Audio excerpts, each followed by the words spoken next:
But I love that in improv, there's so much room for failure. I think that there could be more of that in just straight theater because a lot of actors beat themselves up for not doing something well the first time, especially in acting school I've seen.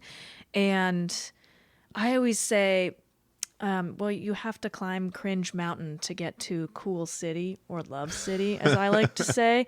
And it's true. Yeah. You know, you think about, say you're Lady Gaga and you go out in the world calling yourself Lady Gaga and you haven't put out a record yet. Everyone thinks, oh, that's so stupid. Oh, my gosh. Yeah. Your name's Lady Gaga. What even is that? And now she's Lady Gaga, which, you're like, Yeah. of course, that's her name. And she should be and Lady as she Gaga. should be Lady Gaga, Yeah. she climbed Cringe Mountain, and you have like to that do a that. lot. Yeah. In any art form.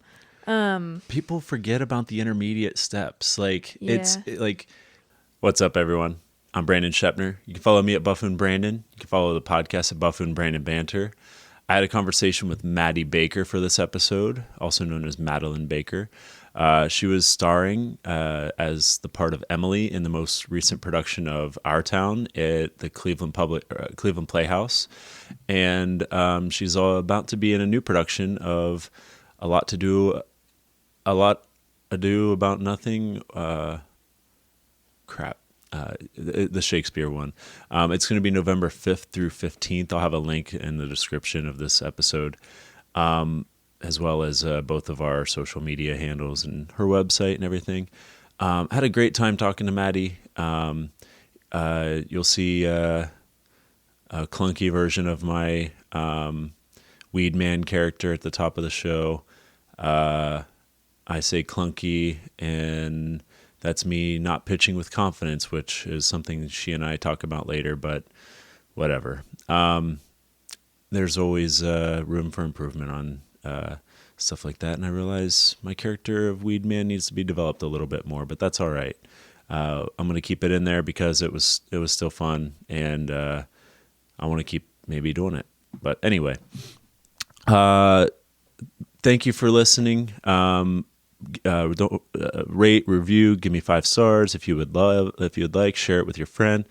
Let me know if you have any, if you want to, reach out to my Instagram if you have any questions or comments or whatever. I'm happy to talk. Maddy and I talked about acting and comedy. She grew up in California, lived in New York for 9 years, and has been in Cleveland for about 3 or so. And yeah, I just really enjoyed our conversation. I hope you do too. One quick fun thing, she and I were talking about our favorite podcasts, and I mentioned that Pete Holmes' podcast, You Made It Weird, is one of my favorites. And she said that she liked it, but she doesn't like when Pete takes over the conversation and just talks a ton. And she called it Pete Holmesing, or Pete, yeah. And listening back to this conversation that she and I had, I recognized parts where I definitely Pete Holmesed the conversation. So I'm sorry, Maddie. I hope you'll forgive me. I'm sorry, audience, if I'm droning on too long about a certain subject or whatever, and you want to hear Maddie more. This is something I'll just try and be better. These conversations are supposed to be for the guest as well as me, but I'm interviewing them, so. This is just a learning experience. I'm not trying to beat myself up. I'm just having fun. I'm still learning as I go, but I'm enjoying this. I enjoyed my conversation with Maddie a lot. I had her sit on the couch this time so she could sit with Barley, and I think I'm going to start allowing the guests to make that choice. If they want to sit with Barley, they definitely can, because I can sit with him all day. Anyway, without further ado, here's Maddie Baker. Enjoy.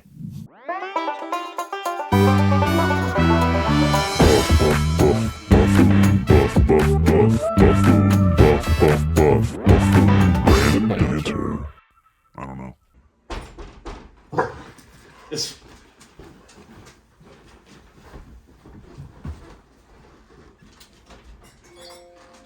Oh, hey! Oh my gosh! Brandon's not here yet, but Oh, okay. I'm Weed Man. Hi, I'm Maddie. Hi, nice to meet you. Nice to meet you. Hi. Oh. Yeah, you can have a seat here, and Okay, thanks so much. do you want some weed? I'm okay for You're okay? right now. Okay. Brandon told me that you were in O-Town, so I got you this. Oh, Yeah. O-Town? Yeah, you were in O-Town? Oh, were you yeah, not? in our town. Oh, our town. In our town. Oh, shit. Oh, man. But they seem really cool. I got high and watched it the other night, and I don't think it was supposed to be funny, but it was legit I'm from hilarious. New York, live in 3 music videos. Yeah. Never before seen footage. Oh, it was beautiful. What's your last name? Baker? Baker. Are you related to Baker Mayfield? No. Unfortunately not, you know. Oh. That's his first name. But, you know. What about Bob Baker? Bob Baker. The Actually, host of Price is Right that punched Happy Gilmore? No, Bob Barker. That's Bob Barker? That's Bob Barker. Oh, fuck. Yeah, I do have an uncle named Bob, who is a Bob Baker, though. Oh, so you are related to Bob yes. Baker. Okay. Yes. I know him, too. Really? On a meta-spiritual level or something. Yeah. Maybe you know him. Yeah. Wait, so how'd you get your name, Weed Man? Well, I like weed, and I smoked so much weed a long time ago that I just became this, like, genie version, like, guy that... I don't grant wishes or anything, You just grant weed, though? I just grant weed if you want weed. It's like not a bad superpower, though, honestly. Yeah. And now that it's legal in It's- most states, it's great. That's like, my- huge for you, probably. That's what I do, is I bring legality to Yeah. the states and Yeah. the people and stuff, Yeah, you bring like neon signs to smoke shops everywhere. Let the people know. I do have a question about Yeah. my outfit, though. Like, is the hat on a hat on a hat a hat on a hat? Well, I mean, it does sort of make you look like you are like almost a Joker-esque. It looks like you're gonna rob somebody a little bit. I look Because of like the suspicious, mask. like, Yeah, or because of the half face mask. You know, it's reading more like But- you're gonna ski. but and it's less gotta like conceal you. my identity. Your like identity. Batman, No, that's really you know? true. Like That's Batman wears a half true. mask. Is he scheming to commit crimes? Well, you know, I'm not in Batman's business, but probably not. Okay. I don't know. It would be better if they were one thing, but also, I need to get to the tailor and combine them. It's been on my to-do list, but I just you know, as Afro Man says, I was going to go to the tailor, and then I got high. I got high. Yeah. I'm always high. Yeah.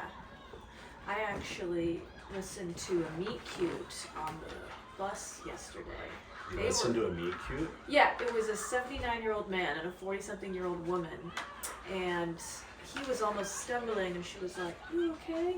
And then he said something to her of like, "Oh, you look lit," and she went, "I'm not high yet," and I was like, "Yet."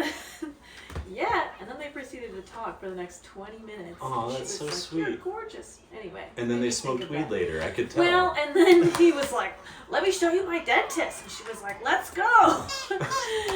So, Wow. but yeah, maybe they did in fact get lit later together. Maybe. Who knows? I heard a weird interaction on the subway. I took a trip to New York, or no, it was a bus, and a guy was talking about taking care of his grandma, like all of her expenses and everything, because he knows when she dies that she's going to give him all of his money, all of her money, and he was bragging to a bunch of strangers about it, and it felt really weird. Yeah.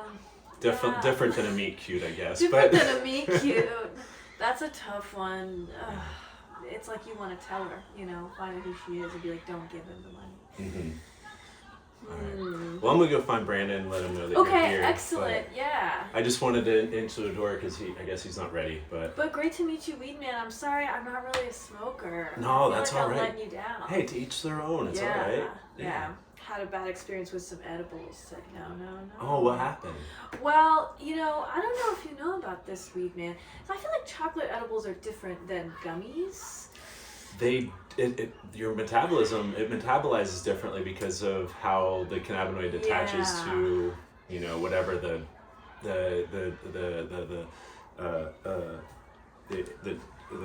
the attaching bonding agent. So That's what I'm true. trying to say. Yeah. You got there, weed Yeah. man. Thank you. Yes, and I did the classic thing where you have one, and then you're like, wow, I'm not really feeling anything. So That's a mistake most times. It's a mistake. Yeah, probably 9 out of 10 times. And so I had a second one, and then this was just like at night in my house, where I was just listening to music before bed. And I sort of fell asleep, and I woke up, and I felt like I was passing out over and over again. I'm kind of a fainter. Horrible. You're a fainter. I'm a fainter. Oh, no. I'm a fainter. My body will faint when it's in stress responses. Yeah. So anyway, I went, oh no, I shall never do this again. Yeah. Yeah. I had some bad experiences too. I'm sorry to hear about that. It's okay, you live and you learn, but Yeah. not for me, perhaps. Understood. That's okay. Yeah. I respect the life. Well, alrighty. I will. You hang out with Barley. I'm gonna hang. So nice to meet you. nice to wee meet you, man. too. Yes. Happy gardening. Oh, thank you. Really, what do you think of wee man? By the way, one time I was at a party, and this guy was like hotboxing his room, and his dog got by, which is maybe not right pet ownership. Ah! That's fun. But that dog was really chill.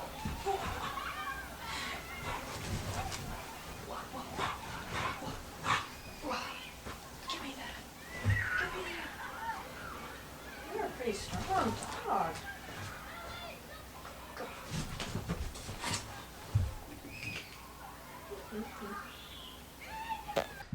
Oh, hey. Oh, hey. Oh my gosh. Did Weedman let you in? Yeah, Weed Man let me in. Oh, wow. Yeah. Yeah, he's my roommate. I hope he was okay. Oh, yeah, he was super nice actually. He All right. gave me this DVD Oh, of that's so nice. live musical sensation O-Town. Wow. I got you a gift too. What? Yeah. What could this be? I was at the thrift shop and I saw it and I was just like, Oh my you gotta have it. Whoa! Okay, you gotta let me focus, Barley. Barley. What? Oh my god. It's a music box. It's a music Yeah. box. Wait. Oh my goodness.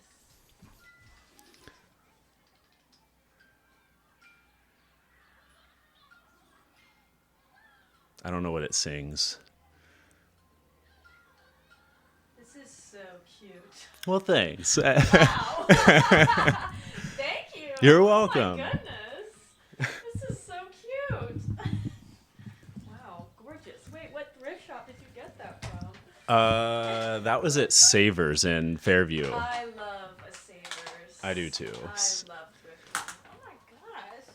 Savers and Value World are the two that I go to most often. Yes. Let's see what our audio levels are here. Yeah, and then you can swing the mic around. Feel free to adjust how you need. Hello. Hello, hello. Hello, hello. Wow. I've never been on a podcast before.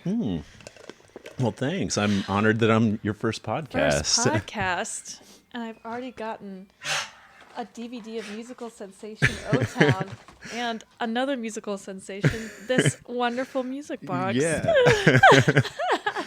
I really did watch that the other night, and it was so weird and awkward that it was legit funny, like, to watch. Like, I would recommend It's watching amazing. it. I didn't really know them either, but I found I did a little bit of research from them. I don't even remember where I got the DVD. It might have came in like a box of a bunch of like bulk DVDs that I got it, but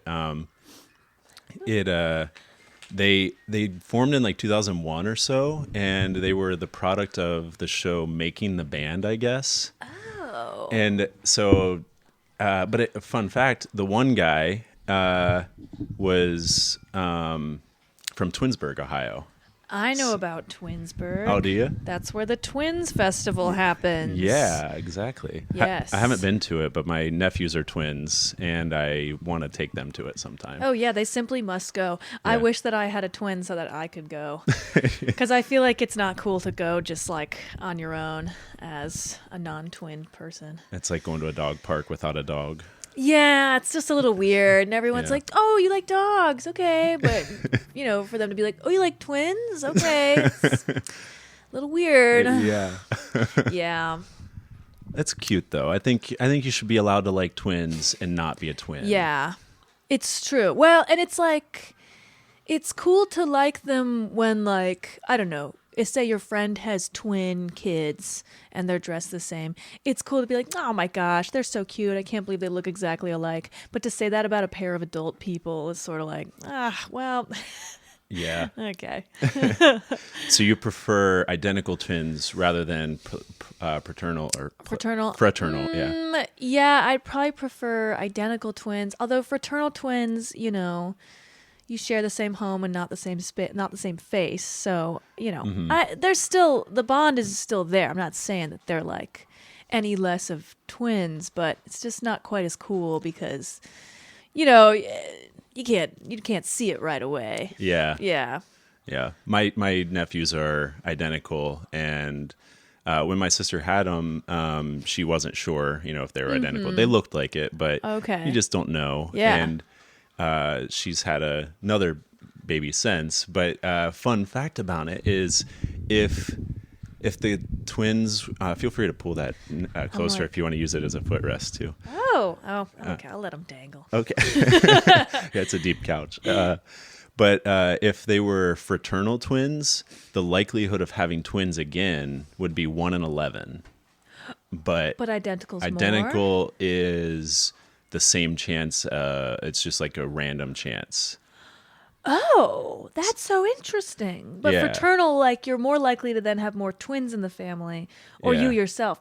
They do say that twins run in families. Yeah, my grandma says that they've run in our family, but we've also not known if that's 100% true. Yeah, okay. Because I don't know any other twins in our family, but maybe my grandma knows somebody like in the Yeah. distant past or whatever That was a twin. was, and She's like, I remember. yeah, I shall not forget. Wow, interesting. it is fun. What, Do you have any siblings? I have nephews without siblings. Excellent. Mm-hmm. Oh, wait. Oh. Well, yeah, but tell me what your siblings are. Yes. Yeah, I have 2 younger sisters. Oh, nice. We're all 2 years apart, so I'm the oldest, and then 2 years and 4 years difference. Okay. Nice. They both, the one's in Columbus, the other's about to be in Columbus within a month or so. Ah, excellent. Yeah. Moving there. I have Yeah. one older sister, 2 One years older sister. older. Yes. Nice. Yeah. Is she in California still? Yeah. She's like half an hour away from my parents, not too far. Mm-hmm. But she was just here this past weekend seeing the show. Oh, awesome. Bless you. Thanks. Yeah, let's talk about the show. Oh, yeah. So you got to play, would you call it the lead, Emily? Yeah, she's one of the leads. I would say say she's the main lead. Barley, you gotta lay down. Barley, get down, lay down. You gotta lay down. You can be on the couch, just lay down. Right here, let me move this stuff, Barley. Yeah, I would say she's one of the leads. It's like the Yeah. stage manager. He has that role, like seeing it Crazy. in person. Because I read the book, or I read the play last week before going to see it, and Okay. and so I obviously got to see how involved the stage manager is, but like seeing it in action was just, he has so many lines, it's crazy. Oh my gosh. Well, and when you read the play, you really see, because it's just pages Yeah. of monologues. Yeah. It's wild. And yeah, Chris is amazing. He did such a good job with that, because that is just hard. And he's up there playing this part where he doesn't really get to interact with a lot of people on stage. He's mostly just talking to the audience. So it's very lonely in a weird way. And he's almost having a whole separate show of his own. Yeah. Yeah, but he gets to say some of the most beautiful stuff in the show. So Yeah. yeah.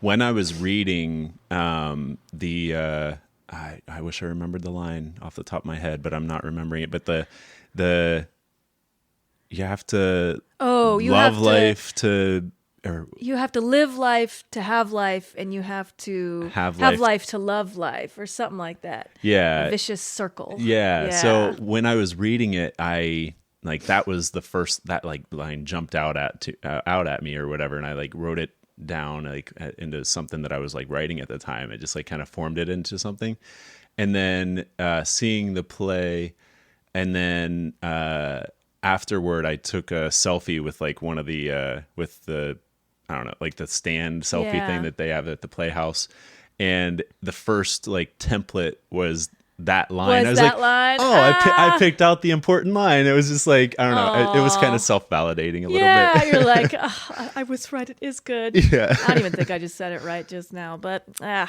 the whole play is full of so many wonderful lines like that. I love...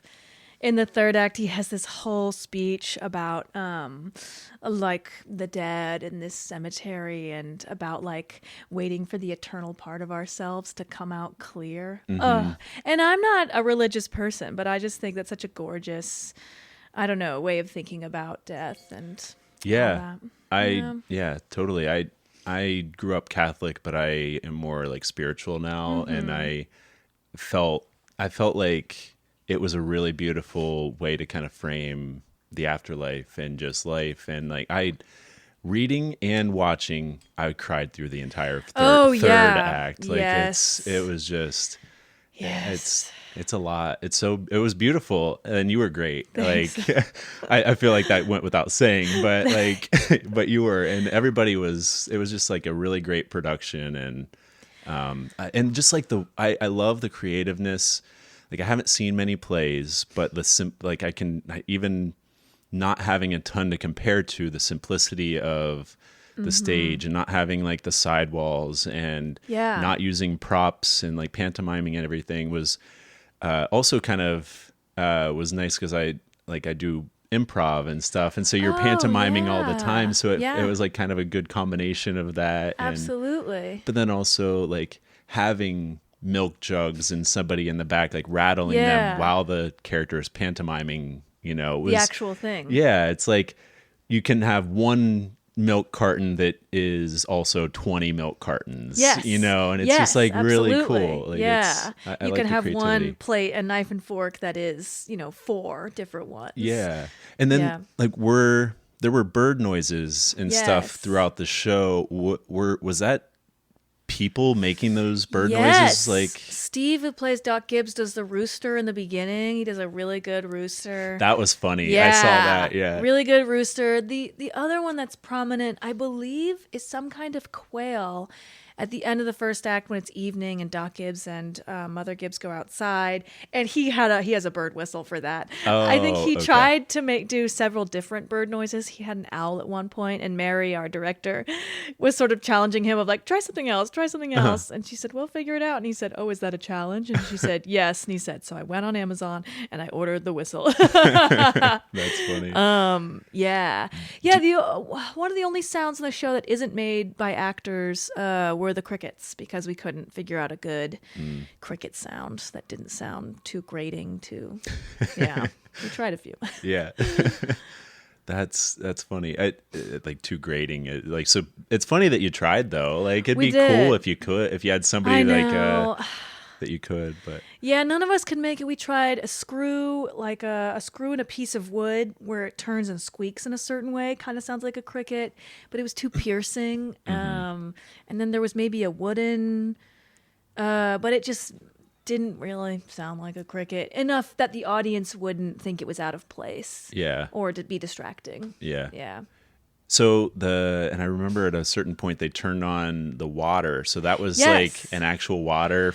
Like with a microphone right there in the sink. That's the sink in the back that Mary, I guess, went back one day and turned it on. They put an upside down Tupperware underneath it, the water, and went, that sounds good enough.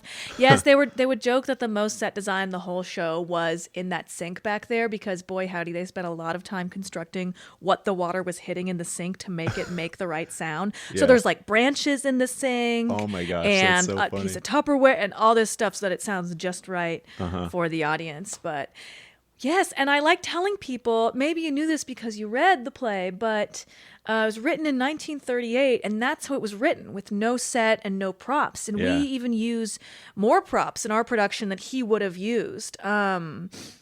I think honestly he probably would have, well, I don't know for that time what kind of sound design they had, but like I'm not even supposed to have any books in the show. For those listening, she's carrying books around. She's going to and from school, and I was supposed to mime holding books, but That's tough. Yeah. but that's kind of tough, and I'm glad they didn't make me do it. Yeah. But yeah, Awesome. yeah. How did you find, because I'm not going to spoil anything for anybody that's not seen it, but the character of Emily has to go through a lot of emotional states. So Yeah. how was that, like, having to kind of experience, because I noticed after the show was over, like it seemed like you had like real tears, like Oh yes. like how is it yes. having to go through that over and over again, like night after night? And It's really exhausting. I'd done it a little bit before. We did a play called The Cherry Orchard by Anton that's Chekhov. right behind you. Oh. I haven't read it yet, but What? I've been taking Meisner classes, and my teacher wants Oh. us reading plays, and Yeah. that was one of the ones I picked up. Well, it's a very good play, but it's also very sad at the end. It's his family who has forced to sell their orchard, and so I would like cry over my orchard at the end of that, and honestly, a little bit every act because her like son has died, and anyway, so I'd had a taste of doing that. This was even harder because it was just way more shows and a much longer amount of time and a much more difficult emotional journey to go through. Was that here in Cleveland, or was that in? Yes. Oh, Yeah, okay. that was one of our MFA shows. I'm getting my MFA from the Cleveland Playhouse Case Western program. Master of Fine Arts. Okay, yes, yeah, I had yes, to yes. think about what that was. Okay. But I'm trying to think. I mean, the first time we did it, I'm trying to think about how to talk about this without spoiling the ending, but essentially it's a scene between a mother and daughter, and it's very heartbreaking about like trying to reach each other and not being able to, I guess. Like connect with someone you want to connect with. And I mean, it was hard. The 2 show days were really difficult because I would do it and I'd really, it's a lot of crying, and then I'd have to go home and take off my makeup and go back and do it again, and I'd have to like eat a lot of snacks because one of my coworkers said to me, Louise, who played Mrs. Gibbs, she said, well, your body doesn't know that it's not real. As much as I know that I'm not really going through this situation, this isn't actually my mother. My body doesn't know that. And so after a month of straight crying every day, it just wears on you. Yeah. Yeah. It was about a month ago or so that I did I got to do the emotional prep class, like for the Meisner and stuff. So like learning how to do that and be able to get yourself to a point where you're crying. It's it's I don't know, it was just really cool to like, I felt really cool to be able to do that, I guess. Yeah. But it also just like kind of informed how people that are actors, like you are actually experiencing it. You are actually feeling the actual feeling if you're doing it well, and that's like the whole Meisner thing is like anything that you're doing, you are actually doing the action. You're not just pretending to do the action. Right. Like I had an activity one time where I was ironing a shirt, and this was an early activity. And instead of like plugging it in, I just like tossed the cord, behind a bench or whatever. Sure. And then the teacher's like, that's the pink elephant in the room. Like that's the only thing we can focus on is like you not actually plugging it in. And I was like, oh, like you have to actually do the thing. And Sure. Wait, so I'm so curious. I've never really done Meisner. Oh. The most I know about Meisner is Meisner's the back and forth, right? Yeah. You're wearing a blue shirt. I'm wearing a blue shirt. Like until it becomes something else. Yeah, it's funny you say that because one of the things I was gonna bring up is like I'm gonna test how good of an actor you are, and I was just gonna say you're wearing a blue shirt and just to see. Well, I mean, I've never done it. I could try it, but so yeah, we could honestly if you wanted like. So I guess the idea behind it is it's not about the words that are being said; it's about the emotions that are carried with it. And first day repetition is you're wearing a blue shirt. I'm wearing a blue shirt. And you don't change what you say. Right. Second day repetition starts with that, but then when you notice a change in yourself or the other person, you try and pinpoint it or whatever, and you try and say what it is. So Like say what the change is. so like if I notice while we're doing it, if I notice that you start laughing, oh, you find that funny. I think that's funny. And then I think that's funny. You think that's funny? I think that's funny. I appreciate that. Yeah. I like that, and it's like being mindful of what the other person's feeling while also being mindful of what you're feeling. And so it's just being able to be in touch with your emotions and the other person's emotions. It's like a really intense listening to both the other person and yourself. And it's very helpful for improv too, because for sure. Yeah. And so like, it's been fun to kind of branch the two together or whatever. Like it's really fun. That is interesting. Wait, but I'm curious also, you said emotional prep class. What do you mean by that? What was that class? I guess I had assumed that because you're into acting and theater so much that you had done Meisner, but it's so basically Meisner, at least the way that they have it set up at Hood. I take classes at Hood School of Acting on the East Side. Great school. Shout out to Hood. Yeah. They so first day repetitions, what I explained. Second day is that. Then you get to activity where you're doing an activity and somebody else comes on and they do the repetition while you're busy doing the activity. Okay. And then you become a hover, which is the person that comes in helping the person that's doing the activity. And then after you get past those, you get to emotional prep. So it's a class. It's just a one time class, and they teach you the concept of basically daydreaming yourself into the emotional state that you want to be feeling. Oh, interesting. So,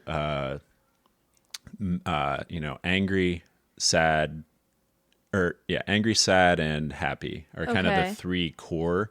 But if you ask Jill Bernard, who's a improviser out of Minnesota, she has a book. It's called The Cute Little Improv Book, I'm pretty sure, which is also on my shelf behind you. But it's a small, like, yellow one. You might not see it there, but but there are 4 base emotions: mad, sad, glad, and a frad. A frad, bro. I'm a frad. Yeah. But like basically everything is kind of can be stemmed back to those base emotions. Yeah. But the idea is allowing yourself to imagine, a scenario as horrific as it might be, to get yourself to a point where you're crying, to experience the sad. And then and then the same thing with happy and same thing with angry. But the emotional prep, the way it's used in class and the way it's supposed to be used like on set, is it's like your new neutral. Like once you get into the scene, you don't have to like keep a hold of that daydream, but it's put you in a state. It gets you into that state, and it gets you to the point where you're walking into the scene ready. Yeah. Interesting. And it can pivot. Like I had I was kind of I had class on Monday, and I was doing an emotional prep where I was kind of sad, but I was like writing a card as my activity. And someone came in, and like they came in like with like hot, like angry, and I was it was good because it contrasted, and we were able to kind of play off that together. Yeah. But the previous week, I prepped happy, and then the person came in happy, and I didn't know what to do. And you were both like, well, it's all good. Yeah. It like kind of became like awkward to like kind of proceed, because I was like, I don't know what to, like it's, and then it becomes afraid. Yeah. Yeah. It did actually turn into like me verbalizing like I'm nervous now, and stuff like that, which is such a great thing to do, I feel like, in those situations. Well, I've never heard of that. And are you imagining, I'm really not a Meisner girly. I've like done so many other techniques, but not Meisner. Are you when you were like doing emotional prep, say for being sad, are you imagining like a real situation that could really happen to you in your life, or like memories, or is it is it something in relation to what will happen in the scene? So when you get to the emotional or the activity with emotional prep, the idea is to prep the emotion for whatever the scene is. So it's kind of like, kind of setting up that scenario.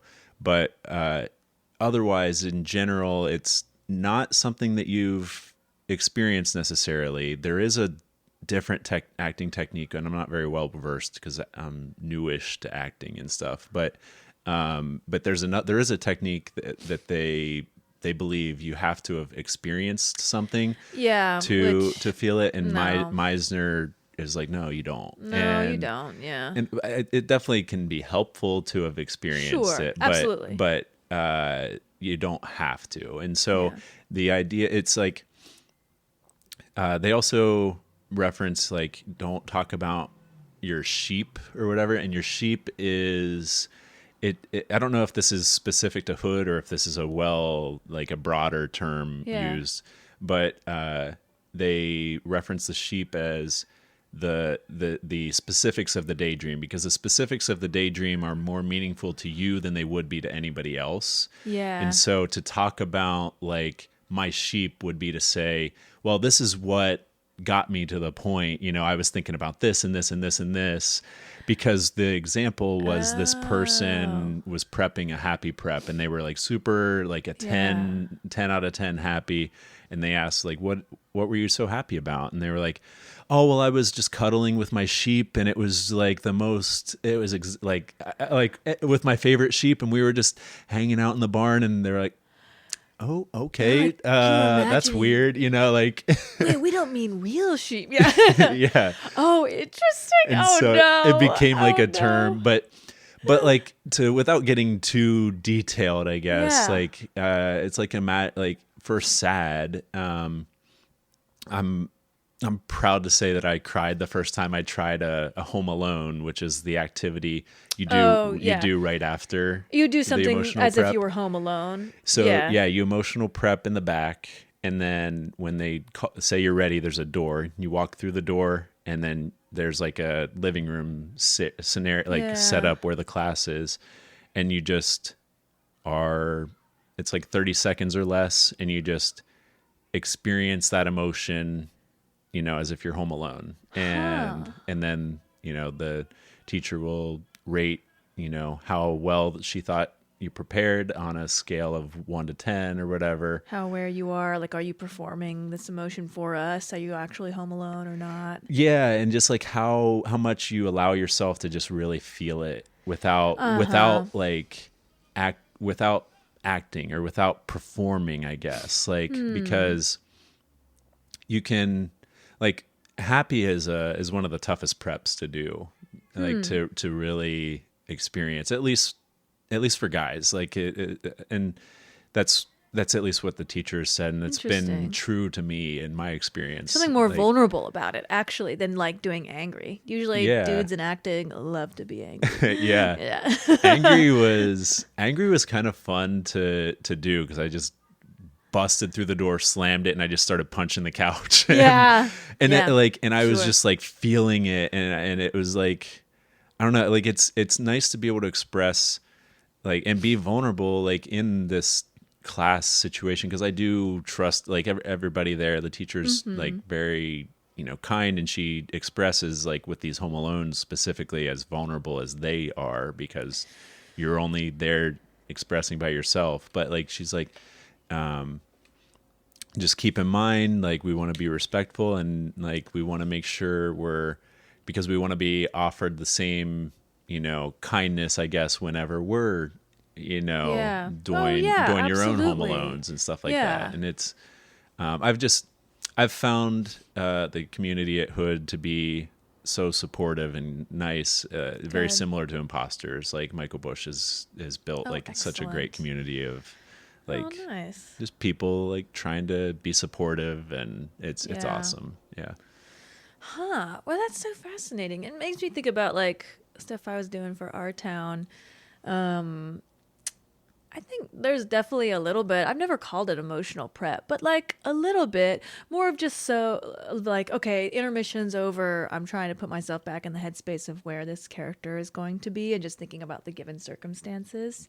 But I would try and not put any pressure on myself to cry just because it's like, well, it'll happen or it won't. Yeah. And some nights, and honestly, it did always happen, which was nice. But I think it was because I was allowed myself of like, don't worry about it. Yeah.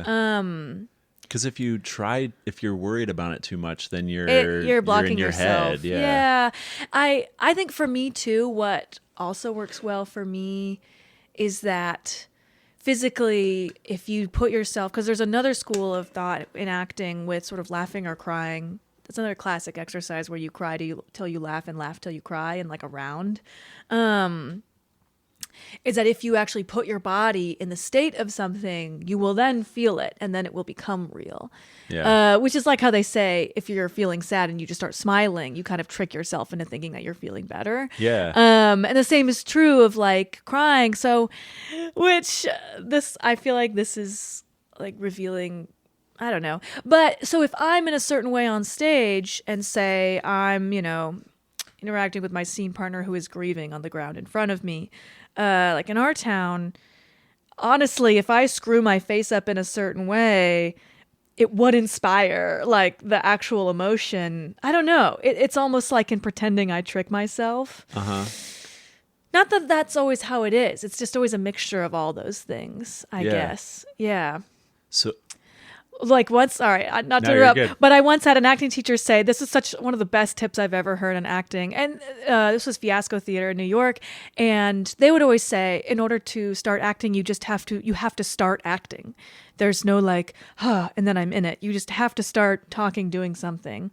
And he always said, if you need to be surprised on stage, he goes, face away and then turn your head so that you are surprised. And I just always think about that as like, sometimes it's that simple to be like, I need to be more alarmed in this scene. So I'll just go, what? Instead of having to go, what?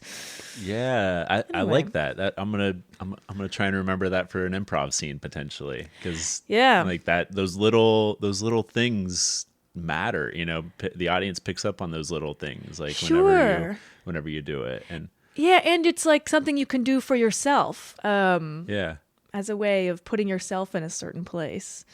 I notice sometimes I don't feel like I have if I'm trying to take a picture, like for, to submit like a headshot for a role or whatever. Like I want to, like if I want a smiling picture, my smile doesn't feel natural or whatever. Something I've noticed helps is if I like kind of look up and then I just kind of pretend something funny happened, and then I like look down and then laugh. And it just like kind of feels relax. It helps relax me a little bit, and it turns into a better smile, I guess.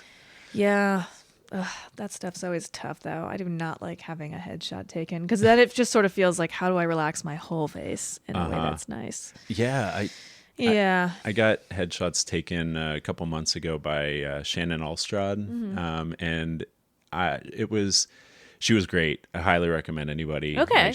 I did the speed shots. So it was like $60 for 10 minutes, and I did two slots separated with a slot so I could do two outfits or whatever. Okay.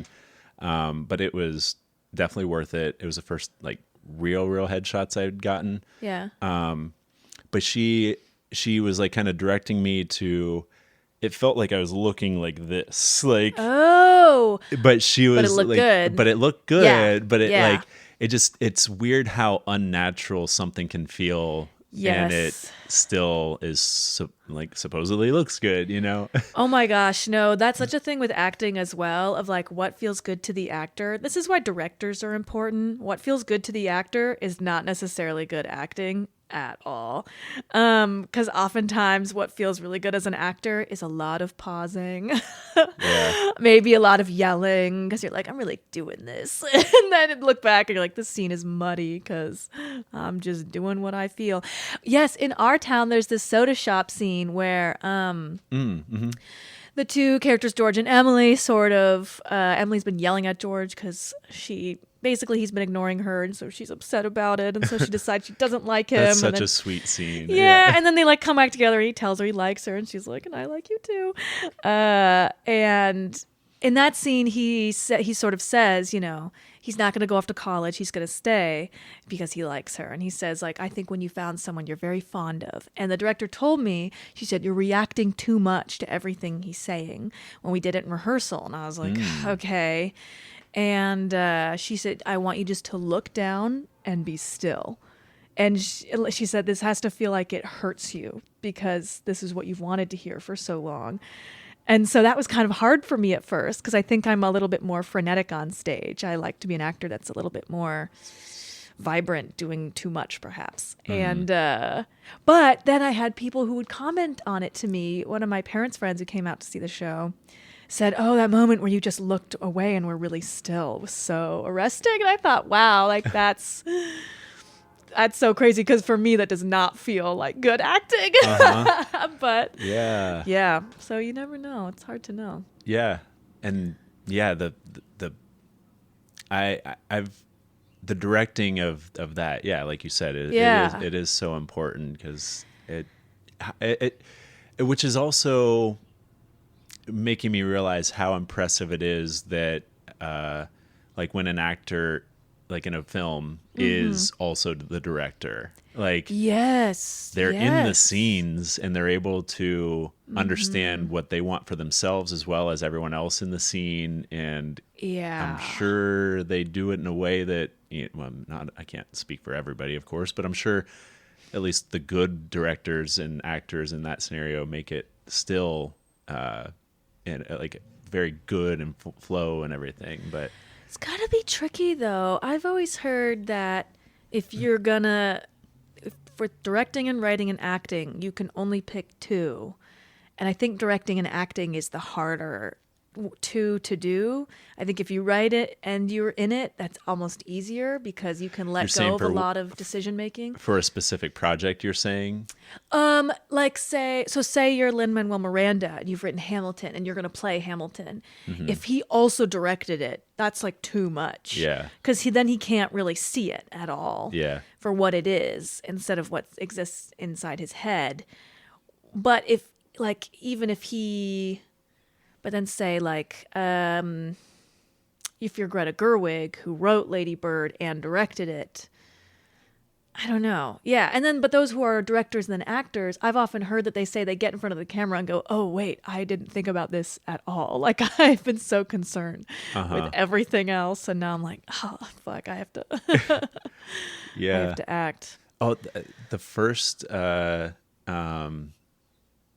48-hour film project I did was last July, and I was the team leader, so I kind of organized everything. And but we had like one of my buddies that I did improv with at the time. He works at Pixel Planet, which he does visual effects and stuff for his daily job. But he has connections that we got a legit like film crew and like grip and director and everything. And so I was like, I got to be the writer for the film and everything. And so I was like while we were filming, it was outside and which was cool. It was a super hot day, but it was nice. And but I was kind of the director's right-hand man. I was like kind of following along with the script and everything. Sure. And then when it got to my point to act, like you said, I wasn't thinking about it at all. And I felt I'm not like watching it back. I've given myself more grace now, but at the time of watching it, I was like, I was like, I didn't like how I said that. Like, and the director didn't give me another take at it because with the 48, you get a take that's fine. It's good enough. You just gotta go. And it was.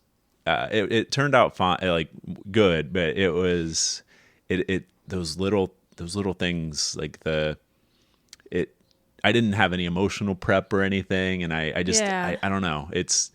I'm excited to have another role, I guess, now that I have more of a tool set for acting. Sure, you feel more prepared. Yeah. So you did a 48 this past this past July. Yes, it was. Yeah, we did a 48-hour, and it was really fun. It was my first time doing it. Was that your first time on film acting, or No, I'd done like some short films, kind of like web series kind of thing, but not a lot of experience. Yeah, it was a wild time. I honestly had overscheduled myself for that weekend, so it was a little bit. Doing the 48-hour film festival was very fun, and I'm glad I did it. But it was kind of too much for me at the time, which I think has clouded my experience a little bit, just because I was like, oh, I was so tired, stressed out. They always feel a little bit like that, but I'm not trying to say that you didn't have extra stuff either. Yeah, it was that I was working for a lot of it. So like we filmed all my stuff in the morning, and then I worked like a 12-hour shift catering right afterwards. Oh my gosh, so I was just like stressed about it. But it was really cool. And they give you the prompts of like, oh, your genre has to be film noir or mockumentary. And our two options to choose from were sci-fi and fantasy, which is like some of the most difficult stuff to do with no budget and no time. Yeah. Because what do you do? But I think what we made actually turned out pretty great. So yeah, I liked it. Yeah, thanks. I know Greg. Yes. Yeah, Gregory James. Oh yes, because he's at the Imposters. Yes. Yeah, I took his acting funny class, which was an 8-week comedy acting specific class, cool. and that was my first official acting class before I started at Meisner, like at Hood or whatever. And it was he's a great actor himself, like, and he's a good writer too. Like he teaches the sketch writing classes at Imposters, and but yeah, I thought that was a fun film, and like he was great in it. He was too. awesome. Like, he really made it. Truly, I feel like he really brought it together with his performance as the scary clown man. Yeah, and like scary, but also so upbeat, you know, at the same time. Yes, he also went to the Case Western Cleveland Playhouse MFA. Shout out to Greg. Oh, nice. Yes. Yeah, I know he teaches it at Case too. Yeah, he does. Yeah, he teaches. He's doing undergrad acting, I think, which is awesome. Yeah. Yeah.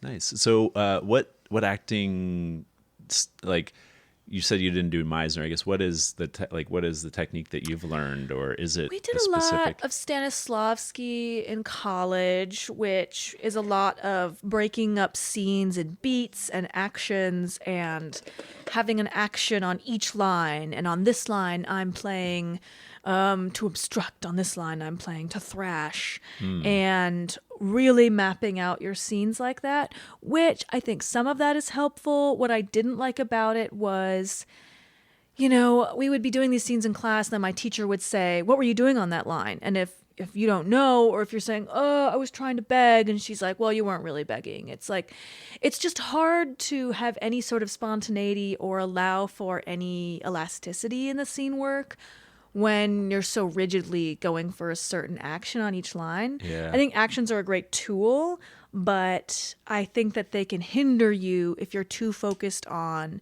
this needs to be my performance. Of course, in a show, you will have a repeatable performance where it's like, I do this the same way. Like in our town, that soda shop scene, we did the same. There would be little changes, but like I put my hands on my head the same time, which starts to feel a little bit wrong as an actor, because you're like, the audience is going to know that I've been doing this every night, and it feels fake. Yeah. But that's how it is. It's kind of like stand up. Like I like going to open mics and like working at Hilarities. I see stand ups tell the same joke. I've heard some comics say, I've heard the same joke 20 times, like plus with some people, and it's mostly the same. There are subtle changes here and there, but it's important to remember, especially as the performer, that for the most part, it is the audience's first time seeing it, you know. And even if they've seen it before,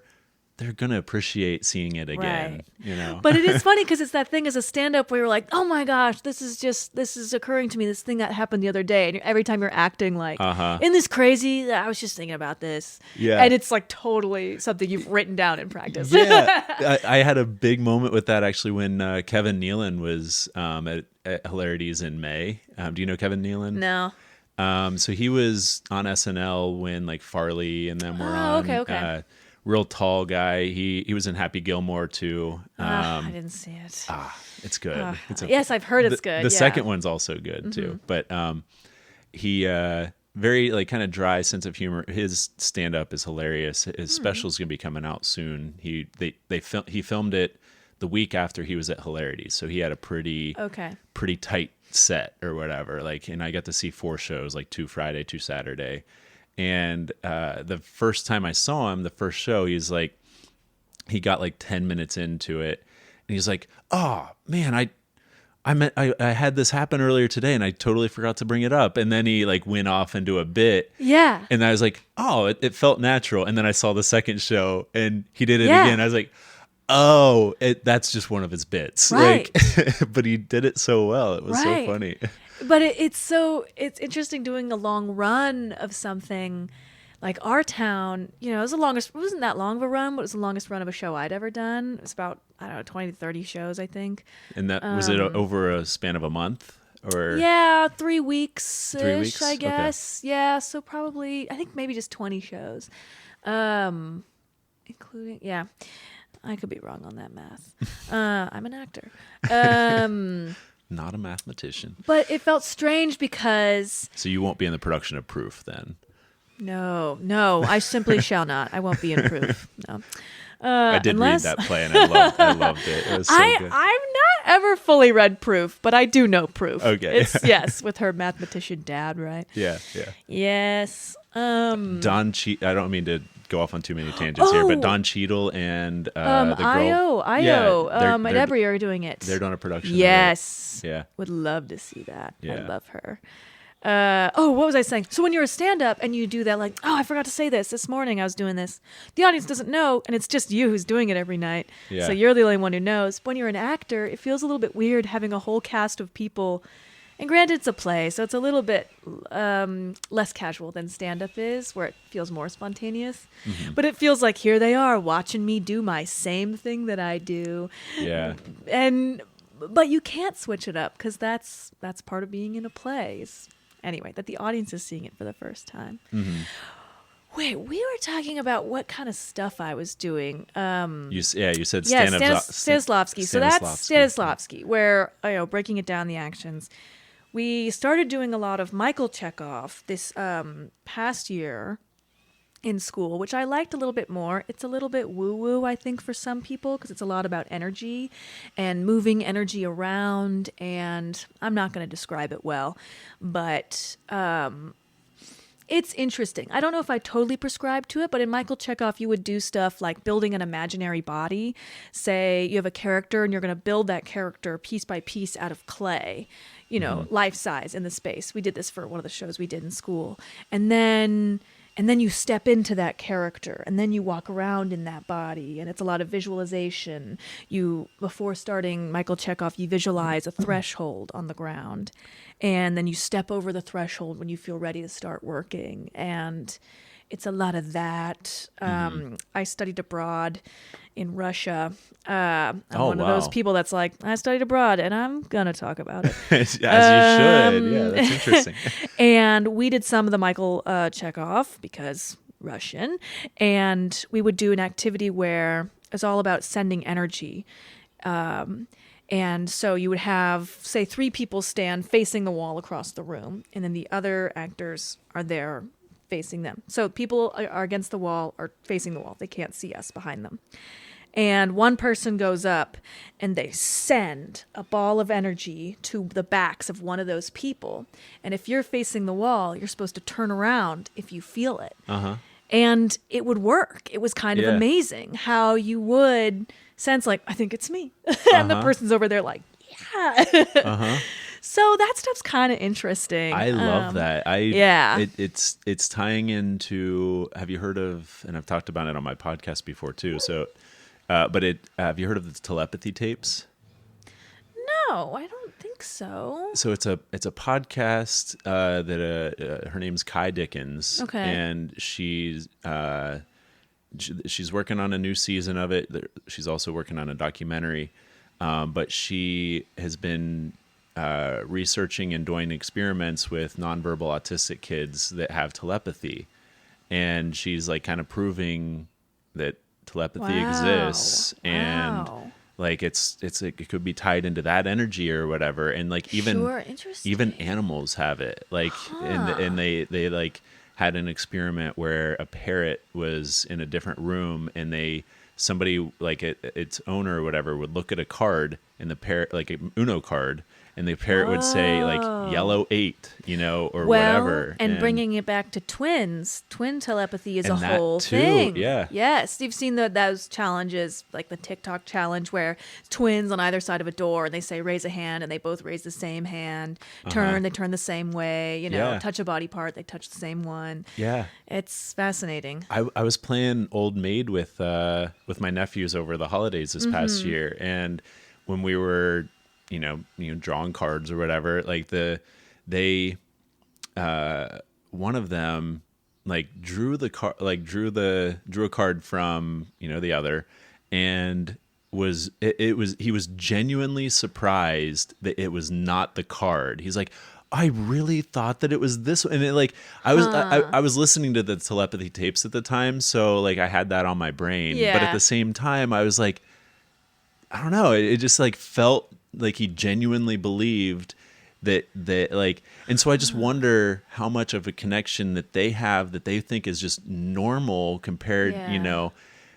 as far as like their connection to each other that might go away with age or whatever, Yeah, because or of distance societal norms and stuff like that. And Yeah, I wonder. because I'm under the belief that if I don't know, without experiencing it 100%, I still believe like there's some truth to the telepathy and everything. And I also kind of believe that it's not necessarily just an ability that nonverbal autistic kids can experience. It could be like a thing that could be accessed through meditation or through something else, like kind of getting into the woo woo a little bit, because Sure. I don't know, I'm interested in it. I don't subscribe Yeah. to anything 100% like gung ho. I believe this, Sure. but I'm open to it, and I think it's kind of fun to consider. It is. It's interesting.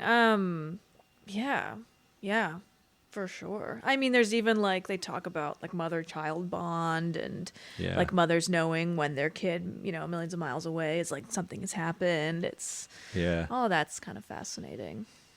Yeah. So Michael Chekhov, some of that. Yeah. But definitely some other stuff. I don't really subscribe to any one style of actor training. I think that it's good in life to do a lot of different things and then take what you like from each one. Yeah. And see what works for you. I agree with that too. And Yeah. one of the improv teachers I had even talked about how there's different improv like styles of training and different, Sure, yeah. and even under the same like UCB trains or is focused They on do the Herald recognizing game, and, like the game of the scene, but the Herald too. Yes. And like Second City is more character based, and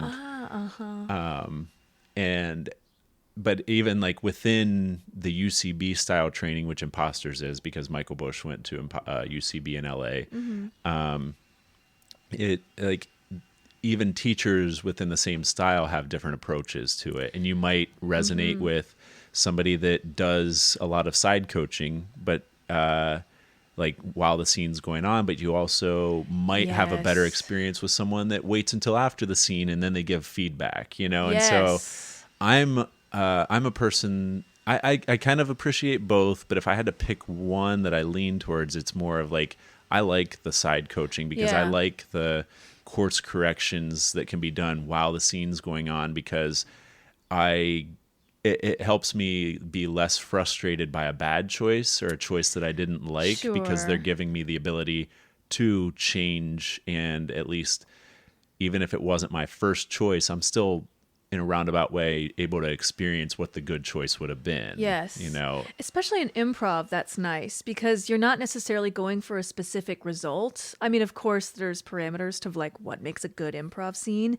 but it's not like you're doing a scene where at the end of it, you have to have a big blow up or something and you're trying to get there. Improv, it's sort of like anything could happen. Yeah. So the side coaching is nice because it's like, Yeah. well, redirect me if I've gone off the path. Yeah. And there are some choices that are just like they're just they get repeated a lot, like a teaching scene, for example. Yes. Like you don't want to get into a teaching scene Selling in scene. improv and selling and because it just what are you discovering in that, you know? And and then like playing to the top of your ability, which some people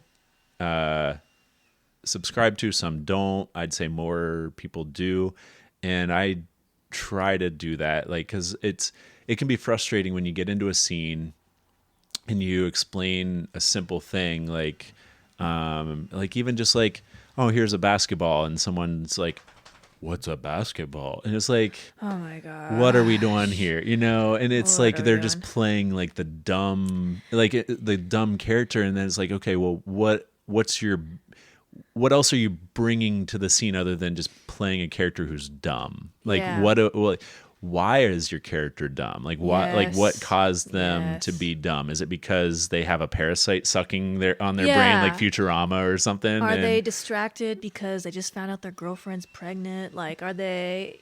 What's going on with them? Yeah, that they're being dumb. Yeah, so like playing to like kind of the top of your ability, or like your intelligence, playing to the top of your intelligence is the way that they phrase it. But that's like, it's important because like even if something goes over your head, that can turn into a funny thing where the person misunderstands or just assumes something incorrectly. But with improv, assuming something incorrectly, that's the new reality now. And, and then you forgot you have a broken leg? Well, now we have to address it while you're walking regularly, in the scene that you're supposed to have a broken leg. Hilarious. Yeah. Yeah. Do you, so have you done much improv? Oh, yes. I started doing improv, honestly, in high school. It was like most of the acting I'd done was improv. I was in this teen improv troupe called Creatures of Impulse. Shout out to them. Nice. And we did long form improv that was not necessarily all about being funny. Our teacher was like, we're not. Whose line is it anyways? Even though I love that show, it was very much like, no, we're actually kind of above that. We do serious improv. Yeah. But it was, and we did every kind of show you could ever think of, which was great because not a lot would embarrass me at the time. Because let me tell you, when you have done a post-apocalyptic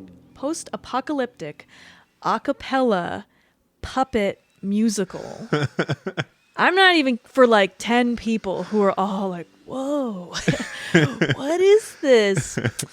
Boy, howdy, not much can faze you. Yeah, we made our own puppets. That's funny. We did that show. We did an improvised horror show and learned all about how to do improvised horror. And we did an improvised movie at one point where... Yeah, they have that in Imposters. Really? They do an improvised movie. Yes, where like he gave us, little camera chips, and we'd go out and record for 15 minutes, different groups were making different movies, and then we'd run back. So while the audience was watching the next 15 minutes, we'd be recording another 15 minutes. Oh, that's different than so we'd be running back and forth. What they do at Imposters, but that sounds really cool. It was pretty cool. It's kind of an insane thing to put together. I'm amazed it even worked because just the technical aspects of that seem wild to me. Yeah. But we did that. We did a whole series over the summer that was like a teen soap opera. So you'd have to see all the installments to know what was happening. That's funny.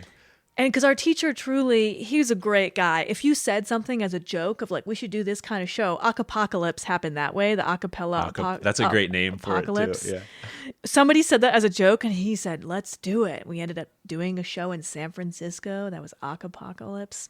Sounds awesome. Wild. So I was really forged in those fires, I would say, which has helped me so much in acting because if something happens on stage, then I'm not so worried about it because whatever, I'll think of something. I'm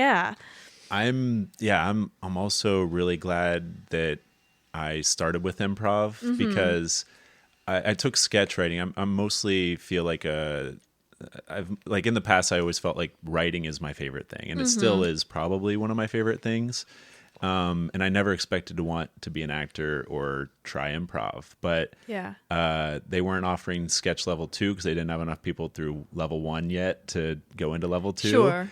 And I kind of just got talked into in a roundabout way into trying improv 1, and I was like, whatever. And those first few weeks, I had to like pep talk myself to get in the car and go to it. It's but scary.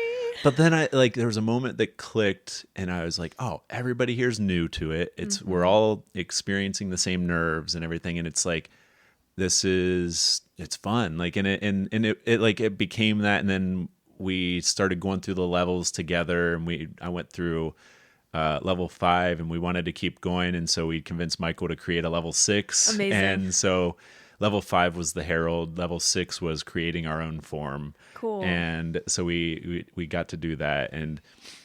But I say all that because like I love that I have the improv background, because it has given me a certain level of carefreeness, or I don't care about.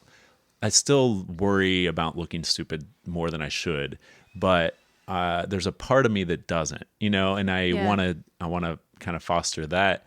But when I've talked to like people at Hood like School of Acting that have only done have a theater background with no improv and stuff, like improv, they say scares them because they don't know what to. I know a lot of people, feel that way. And I felt more scared with like real acting, but also I realized like real acting, like improv is still acting, and real acting is just, you have specific structure. It's feeling, what do they say?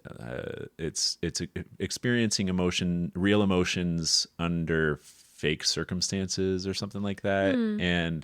But I guess I'm glad, because I don't know if I would have had the courage to do improv after knowing more, because it can be scary, I guess. But at the same time, it is such a welcoming community, and it was like jarring how supportive it was, like, because I just wasn't used to that, like being like so supported, I guess. Well, and it's a great feeling. It's a great team building exercise as well. There's a reason a lot of corporations hire improv people to come in and do exercises with them. And actually, real quick, since we're on the topic, Imposters does offer that, and you should reach out to imposterstheater.com and talk to Ryan Santa. He's one of the corporate teachers or whatever. But they do a lot of corporate stuff in Cleveland. They're trying to expand more. So well, and it's so great, I think, because it really requires you to listen to each other and pay attention and work together and fail together to make something. And so there has to be a lot of trust there. Yeah, the trust is a huge thing, like trusting the other part, like your scene partner. And yes, and you can tell right away if somebody decides like, oh, actually I want to be the star of this scene, and it doesn't necessarily make them look good. It's a good lesson to learn of, oh, in order to shine, we have to lift each other up. Yes. Yeah, I love improv. I did all the UCB training in New York City. I was in there. They have this academy that like you do once you've done the regular classes I was in, and then the pandemic happened, and 'twas not to happen anymore. Yeah. But yeah, it's just a wonderful group of people. Mm-hmm. You never know who you're going to meet, though. I had this one class where this crazy, I mean, I shouldn't say this. She was probably a troubled woman, was taking class, and she would come in drunk sometimes to class. Oh, no. In the way where you're thinking, something's off with this person. Yeah. Is she drunk? I think she's drunk. And then she was for the show. Oh, and during the show, she sort of had trouble standing on the back line. And do you think it was like she was using it as a crutch to calm her nerves? Maybe. Looking back, maybe. I'm not saying it was good, because that's not good for the ensemble. No, well, and she would run on sometimes during our showcase show. She would run on stage and just be like, "Oh, you're on heroin now." Ah. Yeah. here's a gift. And you're maybe doing a scene where like you're sitting in a movie theater and you're on a first date or something. And then she would come in and be like, you're on heroin. And you'd be sitting there like, what? New choice. New choice. Like, please, no. Yeah, crazy. no. But also then you got to think on your feet and figure out what you're going to Yeah. do. I've had like, not like that, but I've had experiences like where, like we were doing a show where, like the scene was established in a jail or whatever. And so, there's like the cell and there's like where the guards are and everything.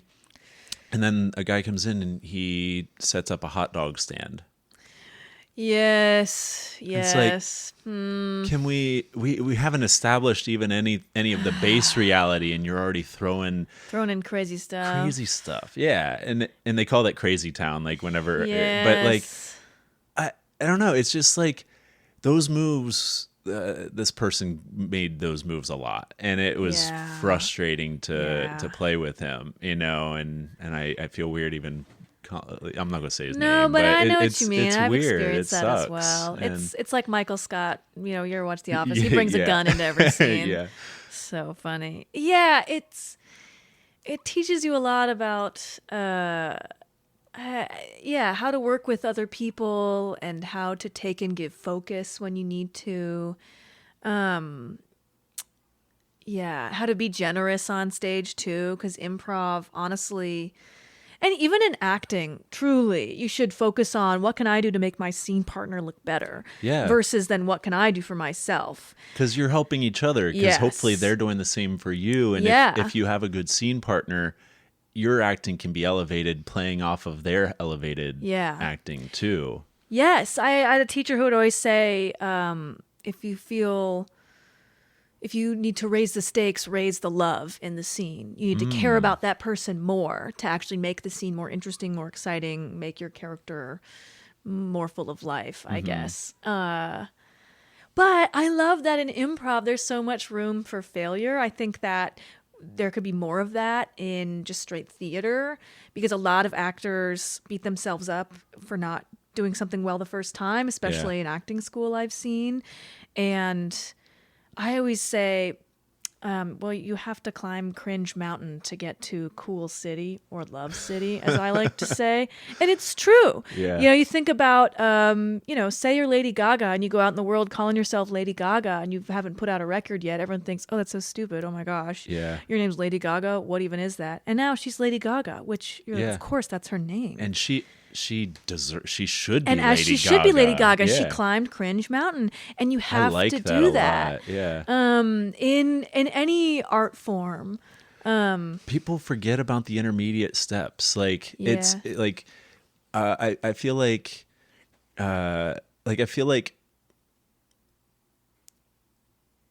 I'll just say it. My dad. I feel weird talking about my dad. I love my dad, but Is he gonna listen? No, probably not. But I guess a part of me was worried that he might. But even if he does, whatever. Hi, Dad. But he, I remember. Go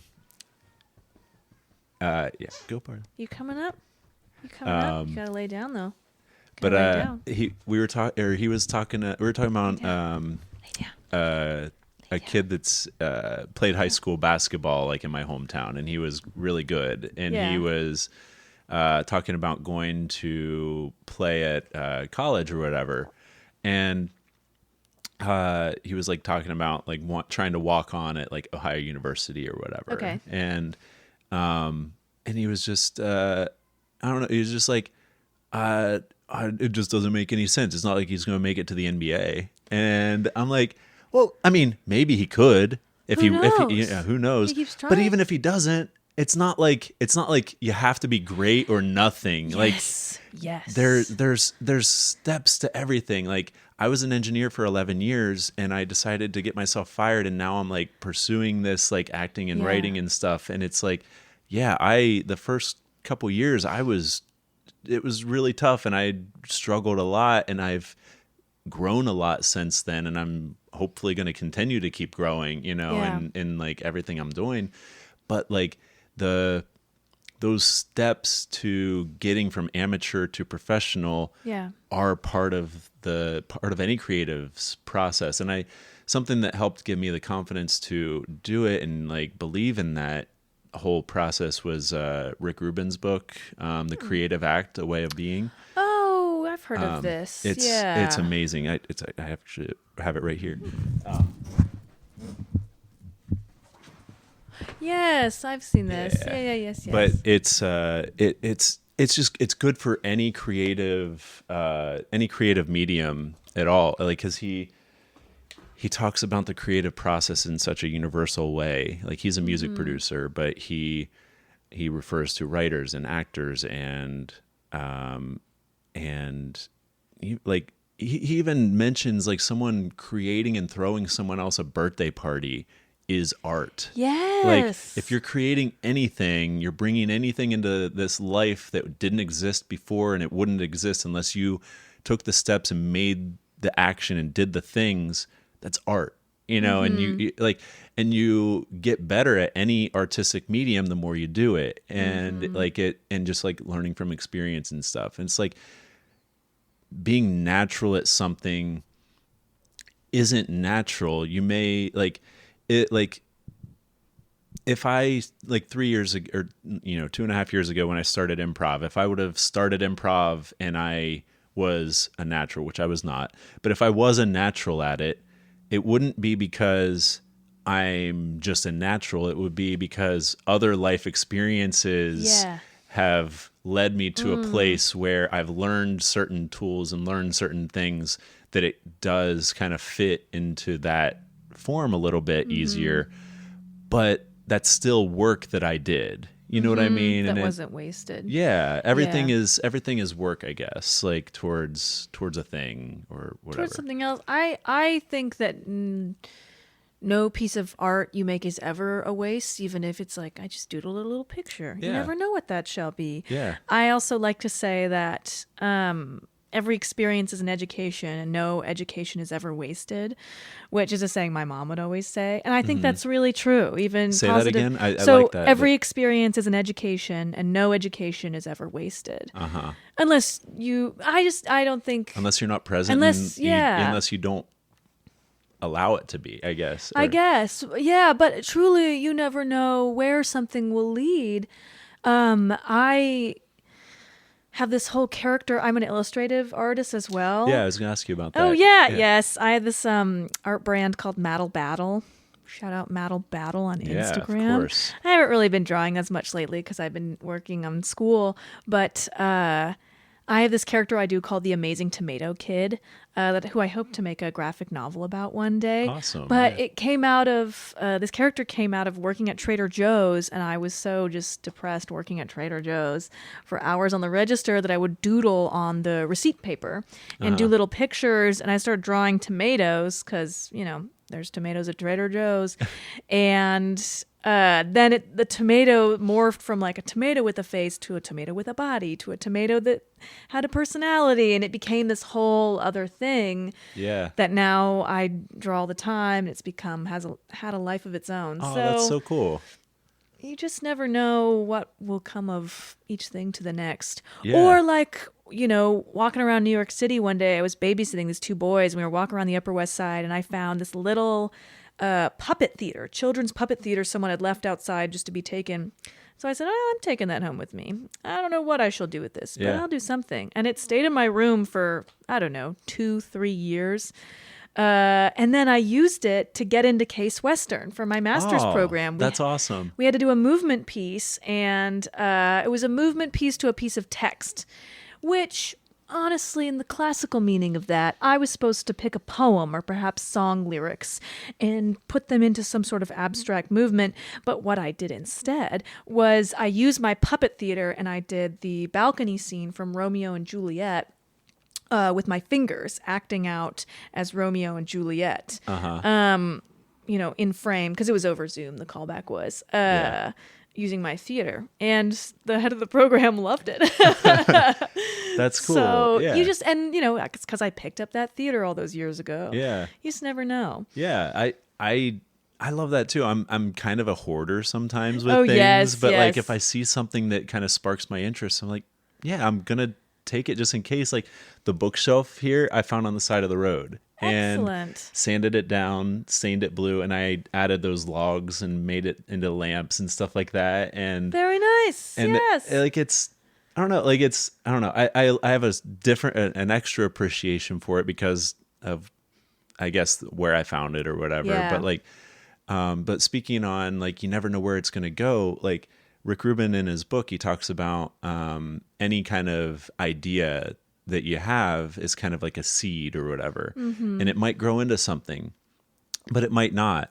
But don't like, it's not, if it doesn't grow into something, don't dig it up and throw it away. Sure. Just let it be, and you might come back around and find it's grown into a tree. You know, it's Yeah. grown into something, because I like, and that's happened sometimes. Like I've had an idea for for a certain short story or a movie or whatever, and I start it, I kind of lose interest, I move on to something else, and then years later I'm working on something else, and then that idea fits into this other Yes, thing or yeah. whatever. Oh shit, this will be cool. You know, like it's just awesome when things like that happen, and you have to allow yourself to be open to the idea not failing, but the idea like Changing is and- not like like it's not a failure, I guess. It's like Yeah. nothing, like even if I, like there's been so many movies that I've tried to start, you know, Yeah. a full feature like length, and I'll get like 10 pages in and then, and then just Yeah. not do it. But spinning that as like it's not a failure that I didn't finish the project. It's just writing that's helping inform future writing, because it was still Yes. practice towards like everything else. Yes. But that is why sketch writing was so critical to me growing as a writer, because the ability to finish a sketch that's 1 to 7 pages or so is like finishing a project and being able to rewrite and everything. That does have like a new weight to it. Like if you finish the project, like it does feel, oh, I completed this thing. It is fully formed. My idea is complete, and even if it sucks, you have to write bad to write good. But Yeah.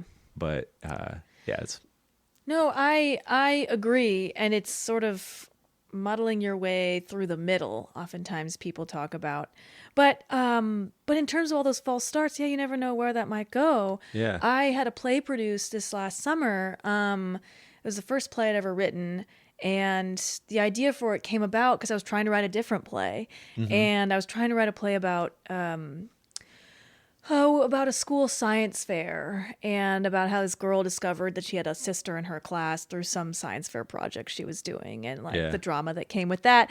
And I realized I was writing one of the scenes, and I was writing the girls having lunch at their school, and I realized I really enjoyed writing this lunchtime scene. And so then I wrote a whole play about kids, 5th grade kids at lunchtime. Oh, And it fun. became this whole other thing that I actually finished.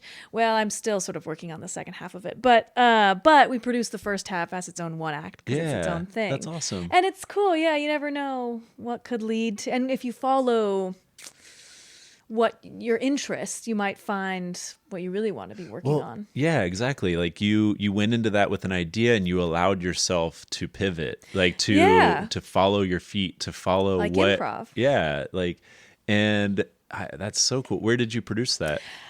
My friend produced it downtown. She and her husband, she's in my MFA. They have started a company called Soft Belly Theater. Ooh, Actually, big shout out to Soft Belly Theater for any writers out there. They do this really cool program called Full Bellies, where they have a new writer who's working on a play usually, and they host an evening. They'll get a bunch of actors to read the play out loud.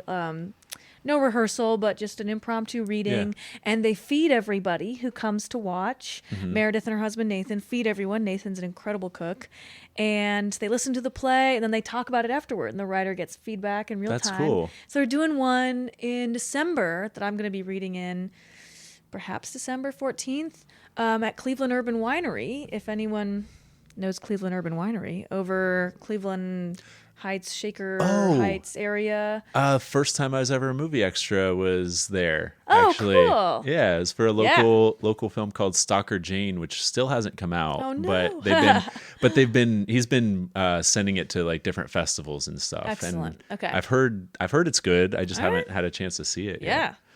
Well, yeah, they did a scene there. Cool. Yeah, so they're doing that event there. So anyway, they're always looking for new people to collaborate with. But they produced my play, and we did it in our classroom space, and we did just 3 nights of it on 2 weeks of rehearsal, and it went really well for what's like about, because it would be a 2-act play, and we just did the first act, so about 45 minutes to an hour long. But yeah. That's awesome. Congrats. That's fun. Thanks. It was really exciting, though, to have a full house of people, which only ended up being around 60 people, I think, is only the amount of chairs we could get in that space. But having a full house of people listening and laughing and responding to something that I wrote was such a magical feeling. And I'd been working on this off and on since 2020. Yeah. I'd sort of forgotten about it. And then Meredith said, well, what about that? Let's work on that again. And she really helped me do rewrites. And anyway, so. I felt similarly after our 48-hour film projects last year. The first one when I wrote it, like I people were coming up to us and they were saying that was my favorite film, like out of all of them, and it was just like so amazing to hear that, you know. And we were disqualified from awards because we submitted a 7-minute and 3-second film. Was it too long? It was too long. It had to be 7 minutes or less, and I'm not. It's not his fault because he had a lot going on, but the editor just didn't catch it until it was too late. Darn it! And we did win the audience choice for our group. Cool. And we would have won other stuff because it was really good. Darn it! But we cleaned up with Gorlock, like our sci-fi horror one. We got second for best film. I watched that one. Oh, did you? Yes. Nice. Yes. I think you. Oh wait, no. I watched an episode of this podcast where you showed it. Oh yeah. Yes. Yeah. Yes, that was very funny. Thanks. I was nominated for Best Supporting Actor in that one, which I was super pumped about. Didn't win, but I was happy. It's okay. But we got because we got second in that, we were invited to the Yes We Can's 48-hour film project, which was an international one. So cool. So 120 different teams were on that, and I'm going to be releasing that on YouTube in the next week or so, actually. Oh, cool. Because we've been sitting on it for too long. I forgot about it, and we just need to post it. For sure. Yeah. It turned out good too. We pulled silent film and romance for that one. Oh. So it's not as comical, and we didn't do silent film. We just went with romance. But nice. But it's a cool concept, and I got to be the writer on that one too. And cool. I was pretty happy with how it turned out. Oh, that's so fun. Yeah. Circling back to the play stuff, have you done much with Cleveland Public Theater, or have you heard of their open mic thing that they do? I went or the dark once. room? Yes, Nice. I went once to the open mic. I brought one of my scenes from the play. Basically, this play that I'm writing has 2 acts and then maybe like a secret third act that's only about 10 minutes long. Because it's sort of about growing up and growing older and how you change and how you stay the same as you were when you were a kid. Anyway, so I went there. Yeah, so cool that they do an open mic for writers like that. Yeah, I've been to it a few times in the past, and it was. I was impressed by the writing, but I was also impressed by the acting of the cold reads. Yes, And they have a pretty big group of people that show up to this. Oh, they do. Too. No, the only thing was that awesome. it was really long, and at one point I was like, I want to go home, but I feel it will be rude to leave early. But but I need to go to bed. Yeah. No, it was amazing. The one I went to, a woman got up and did a song that was this really cool, just storytelling song. I think she just did a cappella, and it was amazing because it made me think, oh, this is what it must have felt like to be in a tavern or be in someone's hall and someone gets up and sings a long, storytelling song that is compelling and beautiful but unique, Yeah. not something you'd normally hear. Anyway, it was just cool. I love open mics in general. I'm really interested in what people feel compelled to share, especially open mics where anything goes, because someone will get up and go, I just needed to sing, it'll be like the person you least expect to do a Beyonce ballad or even like one of her up tempos, which feels wild to do at an open mic, to do Single Ladies or something. You're like, okay. Yeah. Get it. Get it, Jared. Go off. Yeah. But he's like, I woke up this morning and I felt compelled to share this with you. And there's something so beautiful in that. Yeah. Yeah, that's awesome. I mean, it's kind of similar vibes to what Story Wars is, like, right? Like, like with the, like you're just like, you're just sharing whatever comes to mind based on the prompt, and like it can be vulnerable or it can be funny, and it can just be whatever. And I love that. I've been to 2 Story Wars now, and it's been really fun. Like, they're so fun. And I love hearing how people interpret the prompts differently based on their style as well. Yeah.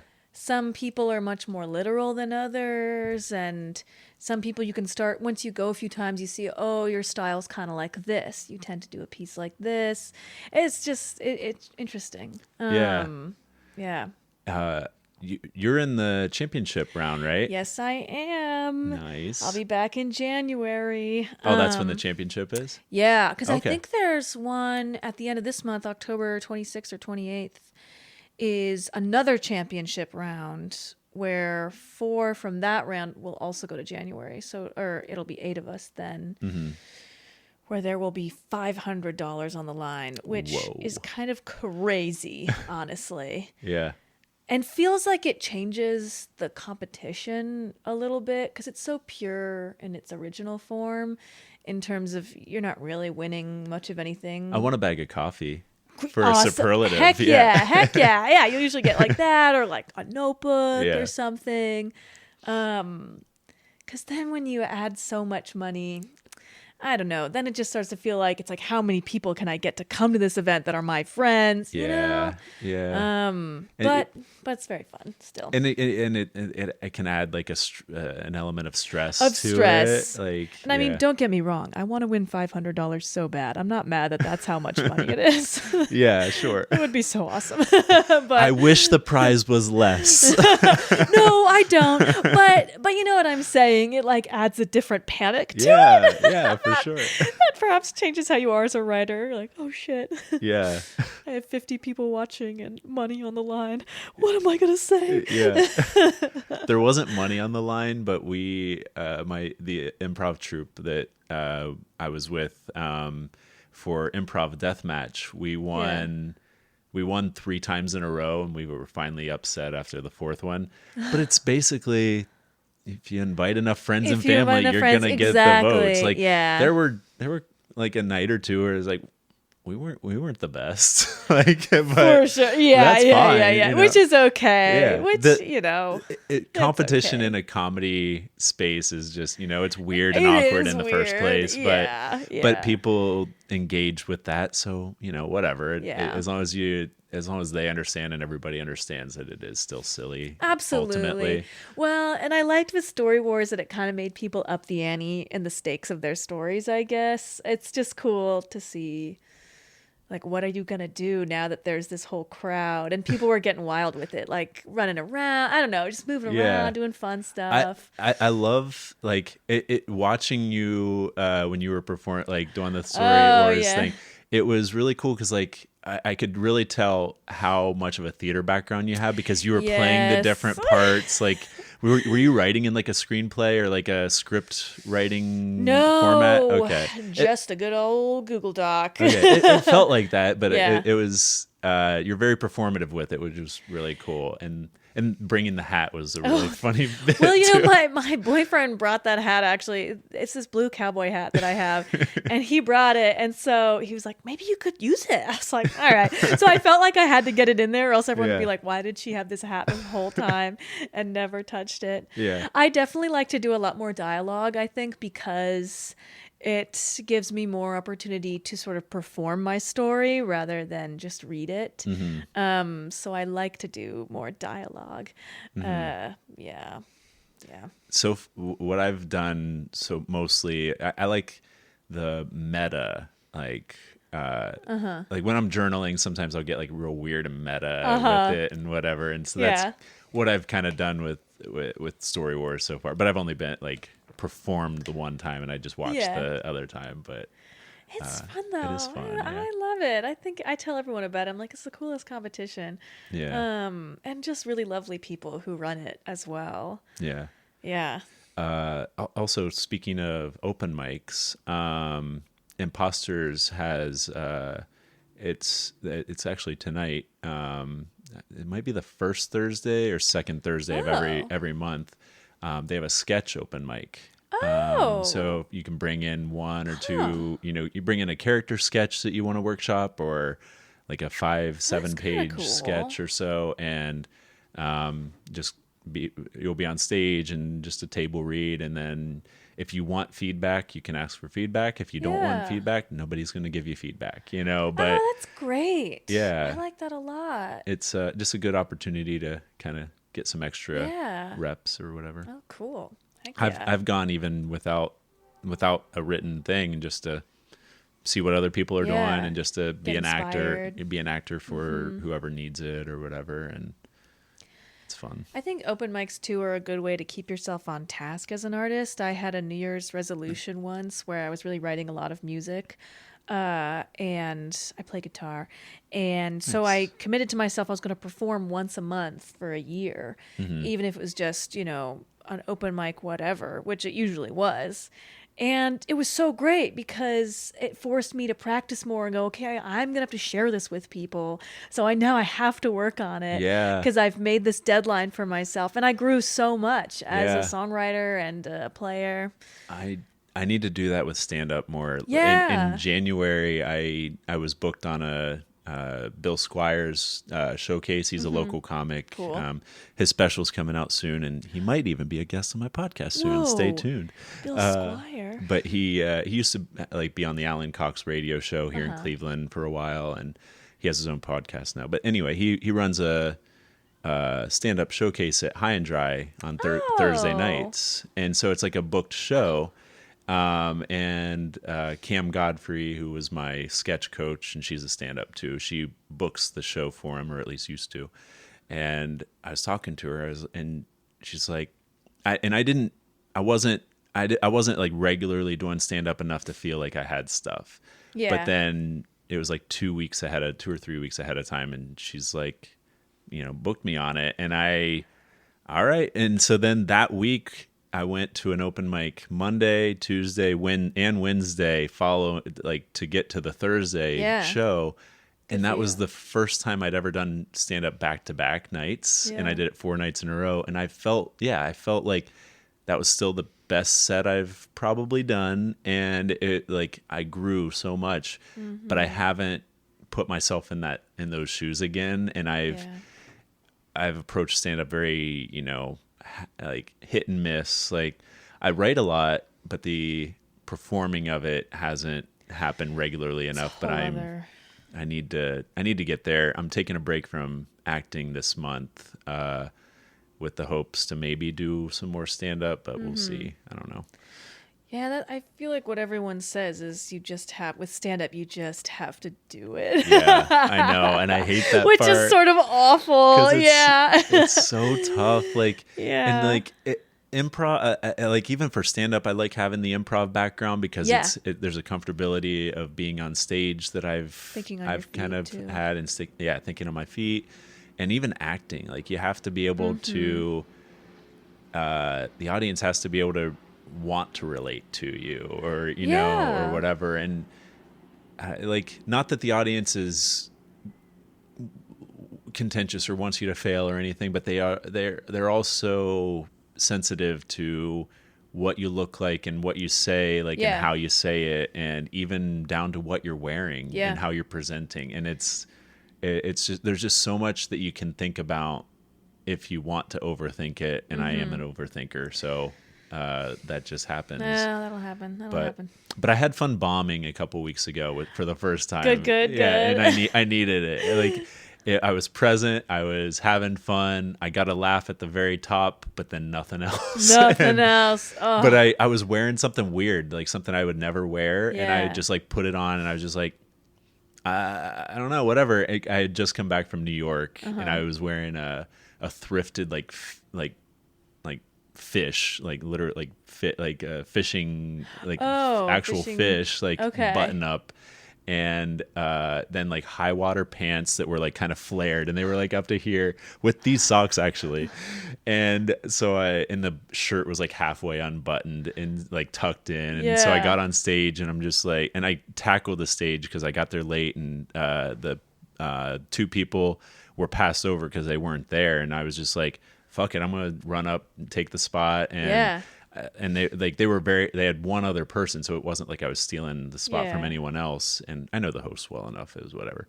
But I ran up on stage, and I'm just like, well, I just got back from New York, so this is just my vibe now. And then, and like, and it just like, people appreciated it because it was real and whatever. But then I didn't have enough time to prep the new joke that I had written, because I had just written it, and I didn't have like kind of the punchlines and setups like well formed in my head. As clean, sure. Yeah, but still, it was, like I said, I feel like I needed that. I needed to experience the fun being present on stage, because so often I'm up there and I'm just like trying too hard to remember the jokes, and I don't know. It's just memorizing stand-up for whatever reason is more challenging to me than memorizing like sketch. Like, that makes sense, honestly, because I could see how that would be, because it's not really a character you're playing. It's you sort of telling a story, and it wants to feel lived in and spontaneous and fresh, and yet you have to memorize it in a certain delivery for it to hit sometimes. But something that I've heard from stand-up coaches is creating a stand-up character, though, will it can help like with that. Yeah. And I say no character, but I am kind of curious, because you have to go on stage to sort of figure out what your brand is. Yeah. What, how are you coming across to people, and how you decide what you wear and what you talk about in order to put people at ease, to then get them to laugh and have them be like, oh, this guy is this. Yeah. And so I'm cool with that. I'm interested in watching this because I know what kind of comedy he's going to be. Mm-hmm. Yeah. Yeah. And I do. Have you figured that out yet? Do you feel your brand? I feel like I do have like my brand or my point of view that that I want to foster, and it's like the type of jokes that I write a lot. Mm-hmm. But it's almost like I write. I don't write too much, but I feel like I write a lot that I go off on too many directions rather than narrowing in on. All right, this 5 minutes, I'm only going to pick these two topics rather than I have these 5 topics that are my favorites that I, am always like pulling from, like I hate capitalism. I could riff about capitalism and my hate for it for a long time, and like have jokes about it. But if I'm too scattered in my delivery, nobody understands. And if I'm, I don't know, just kind of being mindful of some of those things, I guess. Like it's weird. Well, and that applies, to acting and to improv. You could be, even in the professional world, you'll still hear people getting the note of more diction, louder.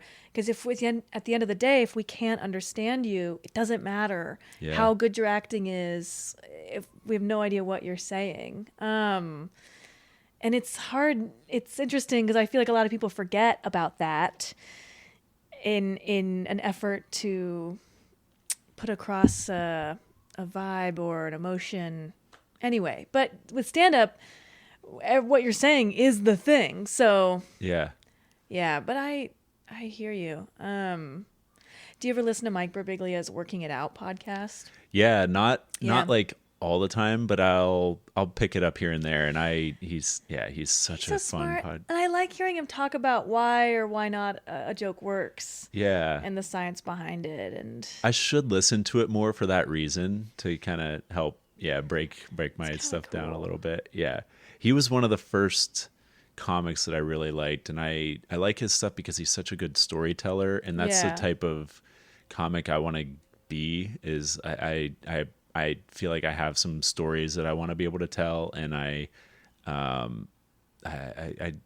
tried. There was one of the first jokes that I ever did at an open mic was a kind of an embarrassing story. I won't get into it, but it wasn't funny, and so it just became me oversharing oh no. something, about myself, Yeah. and it was like, I just told, it's just like me telling everybody about this, and Yeah.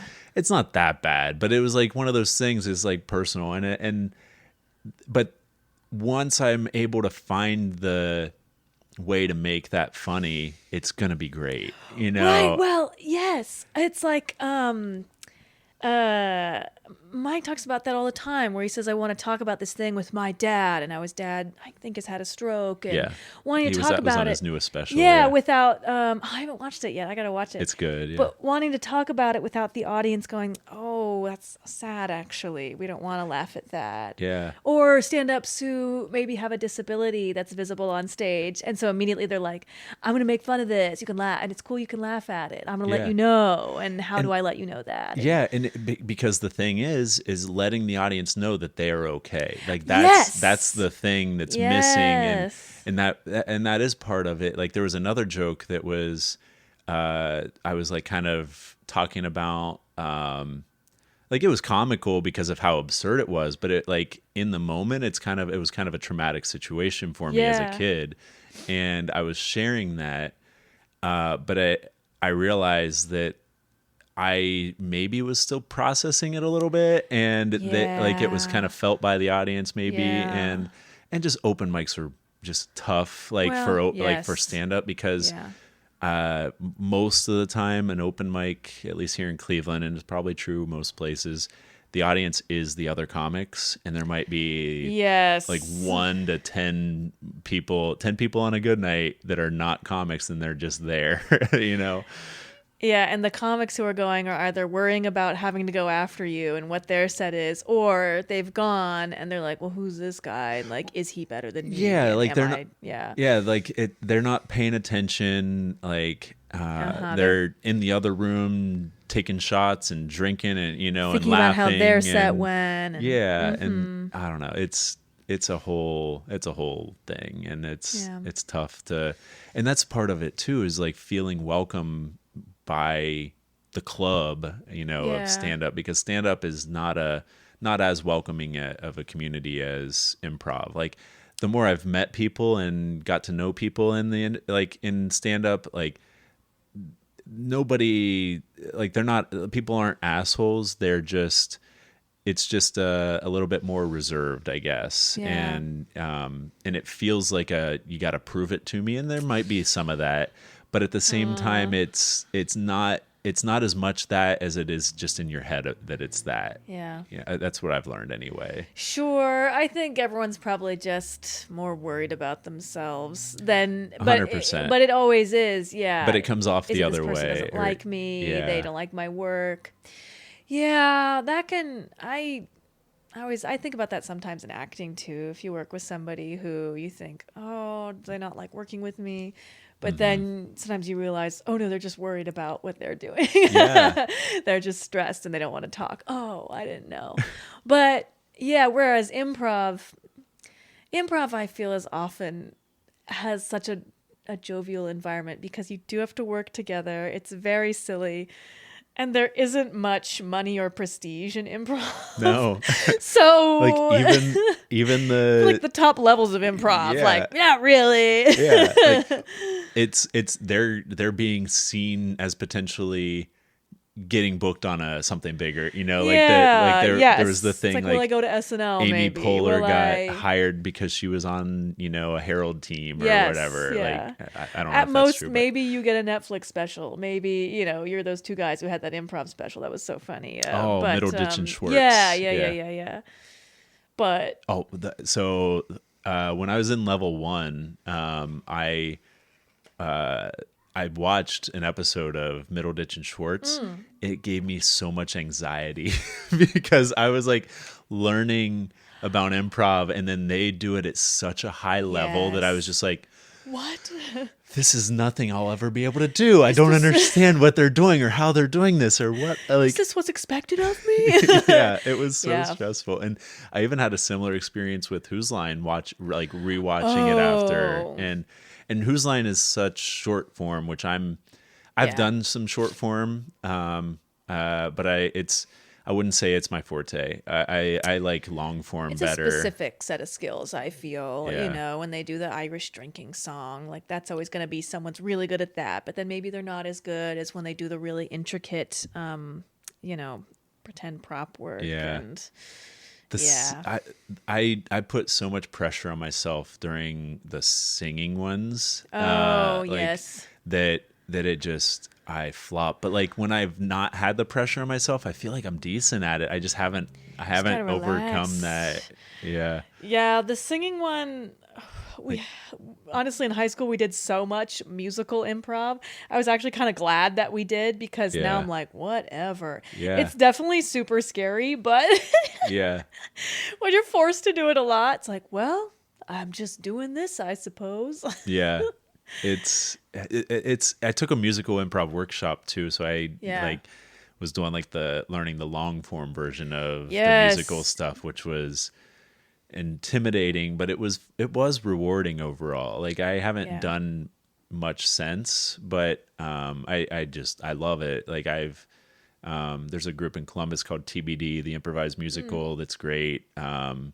They were up at Imposters a few years ago, and when I saw them, I was just like, it was like surprisingly heartfelt too. Yes, it can be, yeah. And like Imposters has Hot Goss is one of the musical improv teams, and then Unwritten is the other one at Imposters. But yeah, and it's just like, it's so cool. And I saw Off Book. Do you know Off Book? It's a podcast. They do a podcast because they just record their shows and then just turn it into a podcast. But it's just a couple, and they tour around and they just do an improvised musical, just the two of them. Wait, is this the redheaded woman and the guy's a brunette? She might have red hair. I don't remember. Or maybe I don't remember their names. I'm not like a super fan of them, but I like them, and I saw them at the Globe Iron a few weeks ago. Oh, okay, because I don't actually know if they're a couple. Maybe they aren't, but they do something like that. Yeah, I did have a teacher say this to us once when in high school when we were working on it, which did sort of put me at ease with musical improv because it is so hard. But he said, you know what? You're already winning half the battle with the audience because they're so impressed that you're doing musical improv. Yeah. It's like watching a dog do a backflip where you're not like judging the dog's form on the backflip. You're just like, a dog doing a backflip? That's so awesome. They're a lot more forgiving than, say, regular improv because they're like, I can't believe you just thought of that song. Yeah. You're like, yeah. Yeah, It's freeing in that way. Yeah, like once you're in the creative space, like I've had to remind myself how I viewed comedy before I started doing it, because there is like, you see it differently. I approach jokes differently, and I approach, because like I see how I know how the sausage is made, so it's like it's fun to recognize, they were probably inspired by this, and they were thinking about this when they wrote this joke or whatever. Sure. And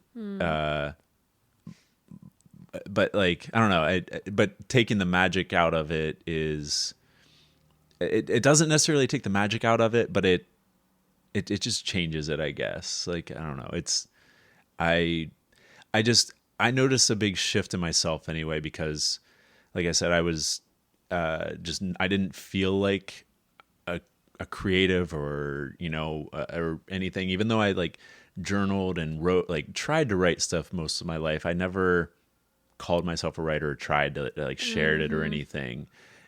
I was just like kind of a thing that I always wanted to do someday. And Yeah. then like once I made that shift to like, I'm pursuing this, I'm doing it, whatever, it's a completely different perspective, I guess. And it's just, I don't know, like there's like I don't know what I'm trying to say, I guess, with it, but like there's just like a certain level of confidence that it's brought me. And I just appreciate that. Because like it's, just the confidence to share. Like I remember Yeah. like sketch one, Michael, one of the first things that he taught us, and I still still hang on to it today, is pitch with confidence. Like when you bring in a sketch, like don't undercut yourself right away by saying like, apologize. don't apologize. Yeah. Don't be like, oh, well, I wrote this sketch. I don't think it's great, but here it is. It's like, Then no, you're telling just, them it's not great. Don't tell them that. Yeah. Let them be the judge, and like things are allowed to not be great. Yes. And that's the thing is like getting the feedback and making it, rewriting it, like that's how you can make it great. Like putting pressure on yourself to be great too soon is just a disservice to everybody. Yeah. Oh, absolutely. And also, even if you felt like it was great the very first time you ever read it, maybe you're robbing yourself of actually a version of it that could be better if you decide it's finished. Yeah. If you never relook at it again. Yeah, 100%. Yeah. But then it's hard to know when to quit rewriting something. Oh yeah. Yeah. Yeah, and that's the thing is like you could always be rewriting, and Yes. Rick Rubin talks about that in the book too. Yeah. Like the when's something done, when's it, Yeah. finished. And I don't know, you don't necessarily always know, but it's at a certain point you just have to trust that, I don't know. You just kind of have to feel it out. And like, and I also appreciate that he talks about the amount of time spent something does not indicate the quality. Yes. Like, yes. You could do your Tomato Man. What's it? Is it My Little Tomato Kid? Tomato Yes, Kid? Yeah, the you could Tomato Kid. your Tomato Kid doodle, and you could spend 5 minutes drawing a version of it, and it might be, this is the best one I've done, or you could spend 2 hours trying to perfect something, and it's too much, or or whatever. Absolutely. Yeah. I always think about what's his name, who wrote the musical Rent? Jonathan, is it Larson? I'm not sure. I haven't I seen don't it. know. And if I'm wrong, I'm sorry to this man. But he wrote Tick, Tick, Boom. That movie came out with Andrew Garfield playing him. He passed away. This writer passed away before Rent opened on Broadway, like the night before, early. Yeah, so he didn't get to see it become the huge hit Oh, wow. that it became. Anyway, he'd written this other musical called Tick, Tick, Boom. I think that's what it was called before he wrote Rent, and spent years and years and years on it. And the movie's about that, about him working on this. And then he finally, like, maybe even Stephen Sondheim comes to see it, and these agents, he's like, what about it? And the guy was like, yeah, it's pretty good, but what are you working on next? And it was just like, okay, I have to just, and he wrote, and the next thing he wrote was Rent. Yeah. And it became this huge hit that's still done today. But, if you just say, like, this has got to be the thing that is my thing because I spent 20 years on it. Yeah. You just got to start over, work on something new. Why not? Yeah. And that's working on the next thing it's so important. Like once you finish your sketch, it's like, all right, well, write another one, Write another one. Yeah. Because like, if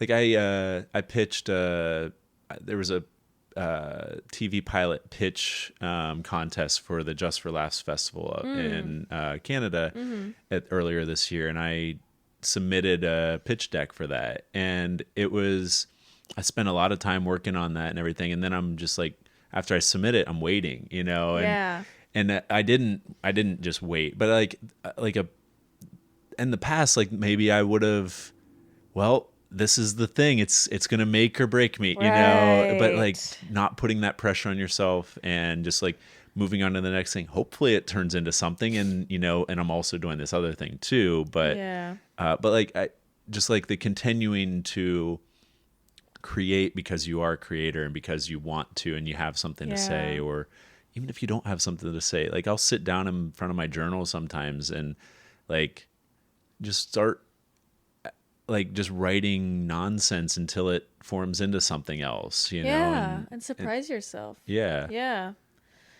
No, you have to have a lot of resilience and a lot of patience, I think, to be an artistic person and strive to do that professionally and throughout your life, because it can be very disappointing. Hmm. But staying, reminding yourself of your abilities and your worth, even though you've had failures, because you just go through a lot of Yeah. failure and rejection, but Yeah. persistence is always key. Yeah. Oh, a sleepy little dog. So you said that you're going to be in another production coming up, right? Yes. What are you going to be in? We start rehearsals next week for Much Ado About Nothing, classic Shakespeare play. I play Hero and a member of the Watch. Nice. Yes. I'm not familiar with the play, That's but that's okay. cool. Is it at the same theater or is it a new theater? No, it'll be in the Black Box space, because that one is going to be our last MFA show. That's not really one of the Playhouse shows. But yes, it will be. It's a comedy, basically about this group that returns home from a war where they're successful. You've got Benedict and Beatrice, who like each other kind of, but are also mean to each other. And I'm Hero. I'm Beatrice's cousin, who's like, oh, that guy Claudio looks like super hot. Maybe he's interested in me. And Claudio's like, oh, that girl Hero is so cute. And they like kind of get together, but then there's an evil guy named Don John who is actually the bastard brother of the prince who won the war. And Don John's like, I'm super depressed that I lost this war, so I'm going to actually get out here and do some bad stuff to everybody and cause some chaos. Yeah, it's gonna be a good time. Nice. So, and that will be end of October, beginning of November. I think early November we have our shows. Okay, sweet. Yeah, in the Helen Theater downtown. It'll Cool. be a good time, and tickets are, I think, only about $15 for the All MFA right. show. So Cool. I can put a link in the Yes. description here. yes, absolutely. Awesome. Let me see if there's any other questions I wanted to ask. 'Cause we're probably getting close to wrapping Okay. up here. What's the time on there on the Audacity? 2 hours. 2 hours? Okay, cool. Yeah. I was just curious. Can you do any like cool accents? Well, I can do a British accent. We do a lot of that. We do some Southern. Ooh, can you give me feedback on my Southern, like how Yes. real it sounds? Well, sure. Well, what kind of Southern do you do? Like Appalachian, like Oh. Southern Ohio. So like, Okay. I'm not really an authority on that one, but let's see. well, I guess how real does it sound? Okay, or does it like how feel believable like does how it feel believable coming does from it, you? Yeah, or does it feel? So I guess give me a one word suggestion, and I'll just riff. Oven mitts. I got these oven mitts the other day, and I like the orange ones because they just feel right on my hands. But when I get them dirty, they get smudged up, and I don't like how like the black soot and stuff can be really shown on the orange. But overall, they're really good quality oven mitt. I think I would recommend them 5 out of 5. You can get them at Amazon for like $17.99. So get yourself a pair of these oven mitts. Excellent. Yeah? Excellent. I think that's pretty good. I think the only thing I would say is that, I mean, what I'm getting from that accent is that this is perhaps somebody who like actually moves at maybe slower pace in their life. So lean into So that. I would Yeah. maybe trail off. Well, I don't like it when you know what I mean. Yeah. And then if they are going faster, what are they? Is it like I get stood on them? No, but I still like them. You know, don't get it wrong. I would play with pace maybe. Ooh, I like that. Yeah. Yeah, thanks. 'Cause that's That's the only accent I feel like somewhat comfortable that Yeah. I could actually try or whatever. because you know people who speak in that Oh, accent. yeah, Yes, 100%, yeah. absolutely. I never really knew that Ohio had an accent until moving here. And then I definitely hear it more. And people have said that I have an accent with certain words, like living up here in Cleveland, just from Sure, yeah. like dog, I guess. People have said Oh. I say weird for whatever reason, and maybe I said it weird that time or not. Yeah, I don't yeah, know, yeah. but because and maybe it's even changed in the last few years. Who knows? But Who knows? I mean, I'm from California. I got the vocal fry sometimes. Yeah. Or that's a yeah, that's a California it's a thing. California thing. Very lazy with the voice, sitting back on the voice. That makes sense. And I say Matthew man, McConaughey. dude a lot, you know. Yeah. Yeah. But also as an actor, I try and, you know, speak in other ways. Yeah. Did you ever surf like when you were out there? No, not in California. Honestly, I've surfed in Hawaii before. Really Oh, difficult. nice. I'm not really an amazing swimmer, which makes surfing a little bit more scary. But also, too, the ocean over there is so cold that it's you have to find more impetus to really get out in it because Oh, yeah. it's In chilly. Hawaii? No, in California. In California, That makes sense. the water Yeah, is yeah. cold. I've heard that. Yeah. Yes, it's real wetsuit at the beach kind of action, and perhaps windy beaches, especially the Bay Area. It's different in LA, I think, but in the Bay, like if you're going to beach in San Francisco, it's foggy. Oh. You know, it's not real, and it's like a nudist beach. Oh, really? So it's a different vibe. Yeah. Fun. Yeah. When I did my sister was a travel nurse for a bit in Portland, and we did a hike on the coast. And when we got to the top, there was like clouds and everything over the beach and whatever. So we were above it. We couldn't really see. But then while we sat up there for a bit and it cleared up, and it was just so cool to see like the transition of both, I guess. Yeah. But yeah, it was cool. No, it is beautiful over there. Yeah. Speaking of surfing, I've seen a lot of people surfing on Lake Erie like today and yesterday. I had no like, idea you could surf on it. Yeah, But yeah, people are out there. It's so cool. yeah. We filmed a sketch for Sketch Battle last year. No, it was 2 years ago now.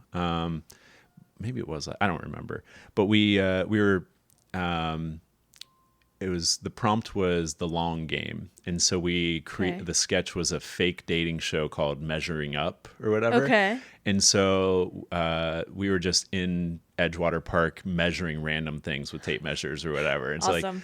and it was a competition where me and another guy were just like running around. I was wearing a hard hat and like safety vest, safety glasses, measuring as you a need tree. when you're measuring. And, yeah. Yes. And so at the very end, I was like, I'm going to go in the water and I'm going to be measuring the waves or whatever in my jorts and all this stuff. Yeah. And so I'm doing that, filming whatever, and then these two girls come and they ask what we're doing, and we told them, and they're like, oh, we thought you were making fun of us because we're, because the waves are small or whatever. And we're like, That's oh no. so funny. So then I was like, can you guys run back in the water, come back out, and we'll run up and we're going to be measuring your surfboards, and then you just get mad at us or whatever. And they're like, yeah, cool. And so they played along, they did that. Today, we're here at the iconic and historic Dick Wagner statue. The competitors will be competing in a competition to see who will measure up.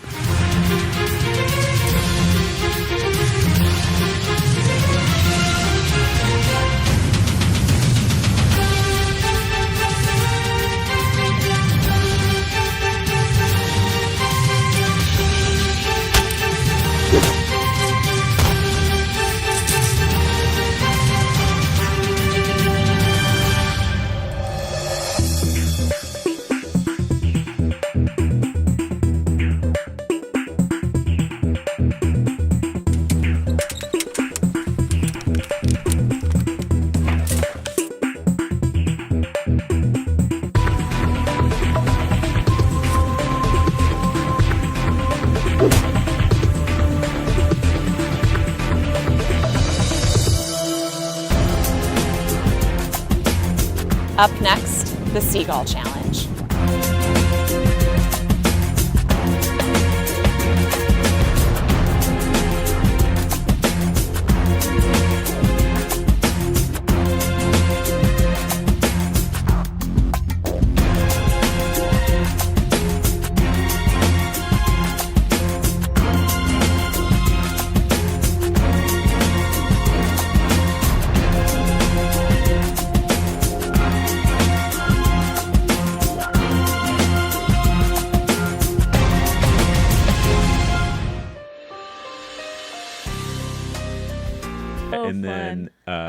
And then the one girl was like, "Do you want to try?" And I was like, "Yeah." So she taught me to surf for like an hour, like in my jorts and safety vest and everything.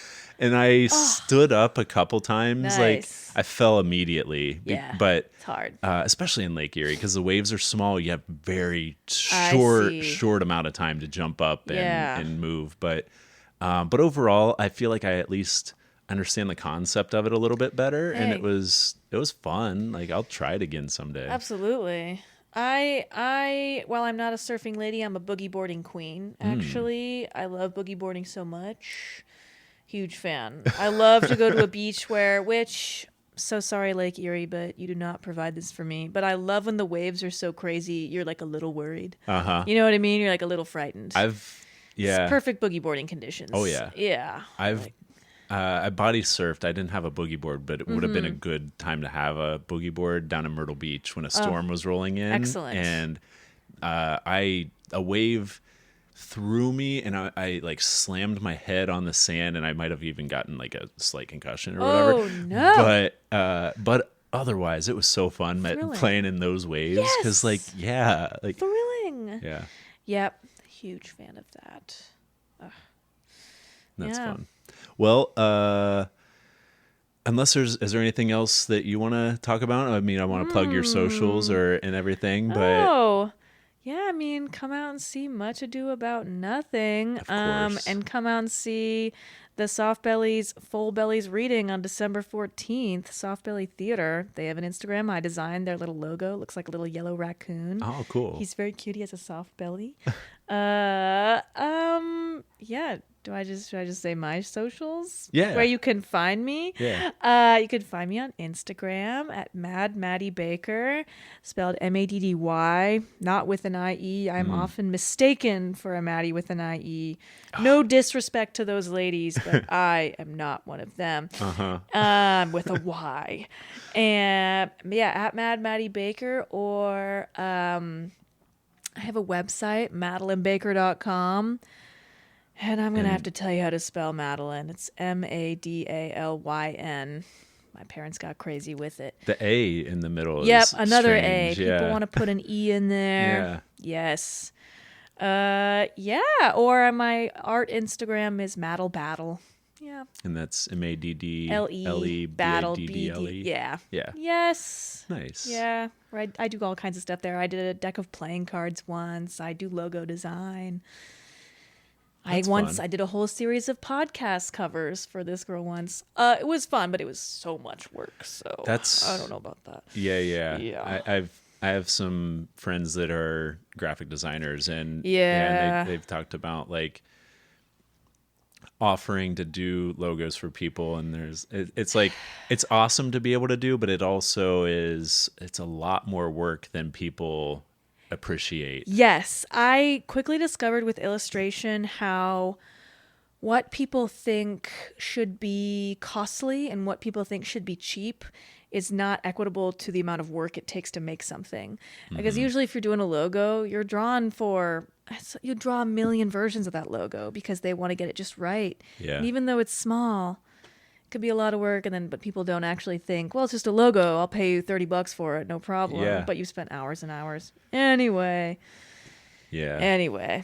That's not one of the hard things about being an artist. I'll say this last thing. I also discovered in making a deck of playing cards how much a deck of playing cards costs to buy, like a regular one, versus how much it costs to get it print if you're a small maker, creator. Yeah. It cost me about $20 a pack to get Oh them my printed gosh. on like actual quality cards. Yeah. But people don't want to pay more than $5, $10 for a pack of cards. Right. Anyway, so that was a learning curve. I was like, Yeah. I'll make stickers next. Yeah. Yeah. And stickers are fun. I love Stickers a good are sticker. fun, Yeah. yes. And pins. Like you Anyway. can get a button maker or whatever, like Yes. those buttons or whatever. All this to say, if you're commissioning people for illustrative work, please pay them well. It's a lot of work. Appreciate that it takes a lot of work. Yeah. Yeah. Anyway. And I'm Brandon Shepner, BUFFoonBrandon. You can follow the pod at BUFFoonBrandon Banter.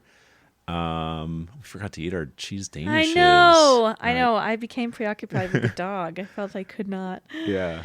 Well, you can still have it, so it's Yes. fine. I got a pint. I'll shout out where I got them too. It's Tommy's Pastries in Lakewood. Ooh. It's a small like mom and pop shop, Ooh. and they make them fresh every single day. They have lunch croissants too. Like if you like want a ham and that. cheese or turkey and cheese, but I always go for the sweet. Like they have a blueberry and cream cheese. I got the pineapple and cheese and the apple and cheese. So you can take your pick between those two, or the okay. cinnamon one that. But they also have like a blueberry, a raspberry, a lemon, an Wow. apricot. I might be missing one or two, but like they've the pineapple was a newish one, and Yeah. they've like they make really cool stuff, and they're really sweet there. Ooh. He gave me an extra cinnamon roll, like for no reason. He ran out to my car, knocked on my window, Wow. left his store vacant, like to give me this. Like, and it was just like, it was really kind. You know, That they're good is- people. So That's some Ohio kindness, which I discovered upon moving here. Y'all are real nice here. we It's are. really great. Well, and I've realized, like even when I went to New York, I didn't find people rude. I just found them to No. be, like more of like a mind your own business, but at the same time, don't like if they want efficiency, they want to be able to do their thing, and Yes. if you're impeding them, then they're going to be Yes. upset. But if you're Yes. but overall, I found it easy to talk to people that I've talked to. Like when I'd go into a coffee shop, I had good conversations with the barista, you know, and it's like it's not like a people in New York are assholes. It's just like They're no, just they're just busy. they're and busy. They're in a hurry and you're Yeah. in their way. Yeah. That's what I always say to people. I lived there for 9 years. I'm like, they're not rude. Oh, wow. New Yorkers are always looking out for each other, helping each other. They are rude to you if you are in their way and being dumb about it. Yeah. Then maybe that's a lesson for you to learn. Yeah.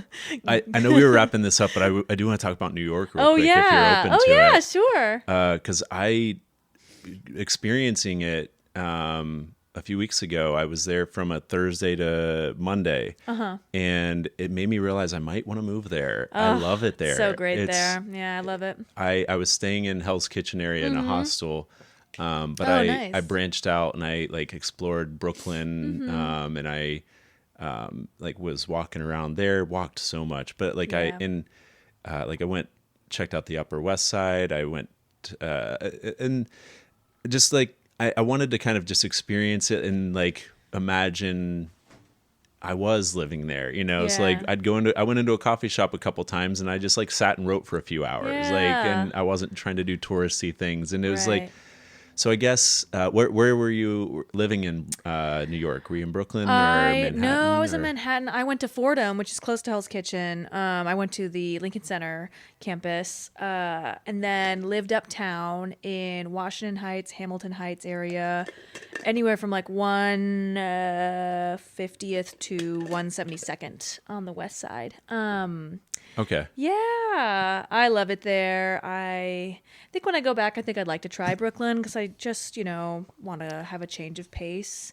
And You say not- when you move back? Or- yeah. Oh, I'm gonna you're move. planning Yeah, on it? I shall. I shall. Ohio has been good to me, but I, so much of what I want to do is in New York, and I have a Sure. whole community there. It's wild. You were there for 9 years too. Yes, a long time. It was very sad to leave. How long but, have you been in Cleveland then? This will be my 3 years now. Oh, sweet. 3 years, yeah. Cool. Yeah, because my third year of my program. Yeah, and I've managed to not have a car the whole time. So I'm biking around. I'm on that RTA. Yeah. But yeah, I love New York City. It's just there's so much going on all the time. Love you, Cleveland, Ohio, but you close up early. Don't love that. Yeah. And living downtown with no car. And the yeah. RTA is not as reliable as you'd want it to be. No, comes every 20 minutes, and I'm taking Hopefully. it. Sometimes I work till 1 a.m. at the art museum, and I take that bus back home, baby. Mm-hmm. And it kind of sucks, but it's Yeah. what you do. I went to a late night comedy show in Bushwick on Sunday night when I was out there, and that was a little scary walking from the club to the train station like at 12:31 in the morning, and I felt fine. I was safe, but I realized where my limit was at least. Yeah. Because the rest of the time when I was walking around Manhattan and, other parts of Brooklyn and stuff, I was like, whatever, it was fine. Yeah. But it was just like that. Maybe it was that, emptier. That neighborhood, there were I was walking by a bunch of broken windows and apartments and stuff like that. Yeah. I didn't have an interaction with a person that scared me or anything. Yeah. It was just like, I didn't realize I didn't know what I didn't know yet, and you know what's interesting? I have actually felt less safe in downtown Cleveland than I've ever felt in New York. Oh, really? Because, which I don't know, I mean, where you were in Bushwick, maybe it wasn't as populated, but in New York, usually there's people around all the time at all hours of the night. And so it's rare that you find yourself alone with someone. Yeah. And even on the subway, 4 a.m, you're probably up with the construction workers if you're going home from partying the night before. Whereas downtown Cleveland, I live there because all my classes are down there at the Playhouse. And so I can just walk. But at night, if there's no sports game happening or all the theaters are done, it's empty. Yeah. And it's a city of alleyways. So there's just a million places to... So so if someone's out and about, which there are quite a few unhoused people downtown in Cleveland, and if they need something from someone that evening, you might be the only person they see. I had someone walking when I was walking home from I might have stayed out after work, but I was like later, but there was somebody like on my heels. Like I'm pretty sure I might have like made eye contact and just like said hi to him or whatever, and then just kept walking. And then they were like walking behind me and they were saying something, but I couldn't understand what they were saying. And I just like kind of stayed forward, and I was like, I'm not going to look back. I'm not going to engage. And luckily they trailed off and like left me alone. But I understand totally. Like, yeah. Unfortunately, the amount of penises I've seen on the street in downtown no. Cleveland is a little in Cleveland, too high. Really? Oh, yes. Oh, no. I haven't seen that. I did see one time we were driving down Ohio City. Where Bookhouse Brewery is? Yeah. It was like right there in a parking lot that like right next to that, and just looked over and somebody had pulled their pants down and they just started taking a dump right there in the sure, sure, as one does. Yeah, and I think the thing too is like in New York, everything's open so late. If you were in a situation you needed to go somewhere, you could find somewhere to go into, some bodega or whatever. But if they have a place, like most of the places are like, we don't have anything for you. Right. Well, not even for the bathroom, but like just if you were being chased by someone, you need to go I see in. What you're saying. But like sometimes, I don't know, downtown, if it's midnight and everything's closed, you're like, well, where do I go? Yeah. Anyway, not to say I don't like downtown. Yeah, I like it. it's I mostly had a great apartment there. You just have to be mindful. But it was interesting certain times, experiencing that change. That is interesting. Yeah. Yeah, but love New York City. Big fan. Yeah, me too. It's fun. There's just so much. It's just the energy there is just. Yeah. It's just awesome. It is, and like I said, there's just any night of the week you could go see something amazing and new and fresh, and people all around you are striving and working, and it's a cool place.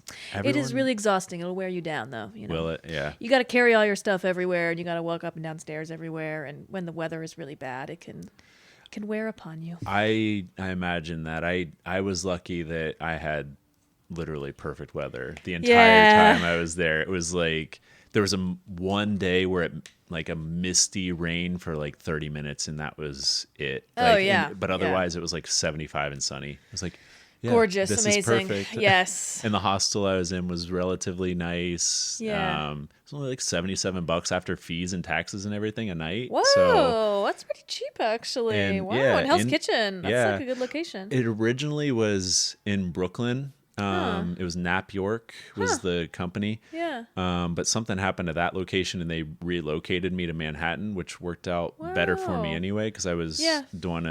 I was there for an acting contest that Thursday when I got there, Yeah. and that was in Manhattan, like in a studio there. So it was Sure. like a 30-minute walk, 20-minute walk even from my hostel. I was like, this Yeah. is perfect. You know, it was Yeah. great. And then I could still go to Brooklyn and Oh, everything. absolutely. Yeah. Ugh. Yes, I love it so much. But I have had, I have in-unit laundry and air conditioning in my new place here, and I live by Yeah. myself. So Yeah, that's these are things I probably would not have by myself.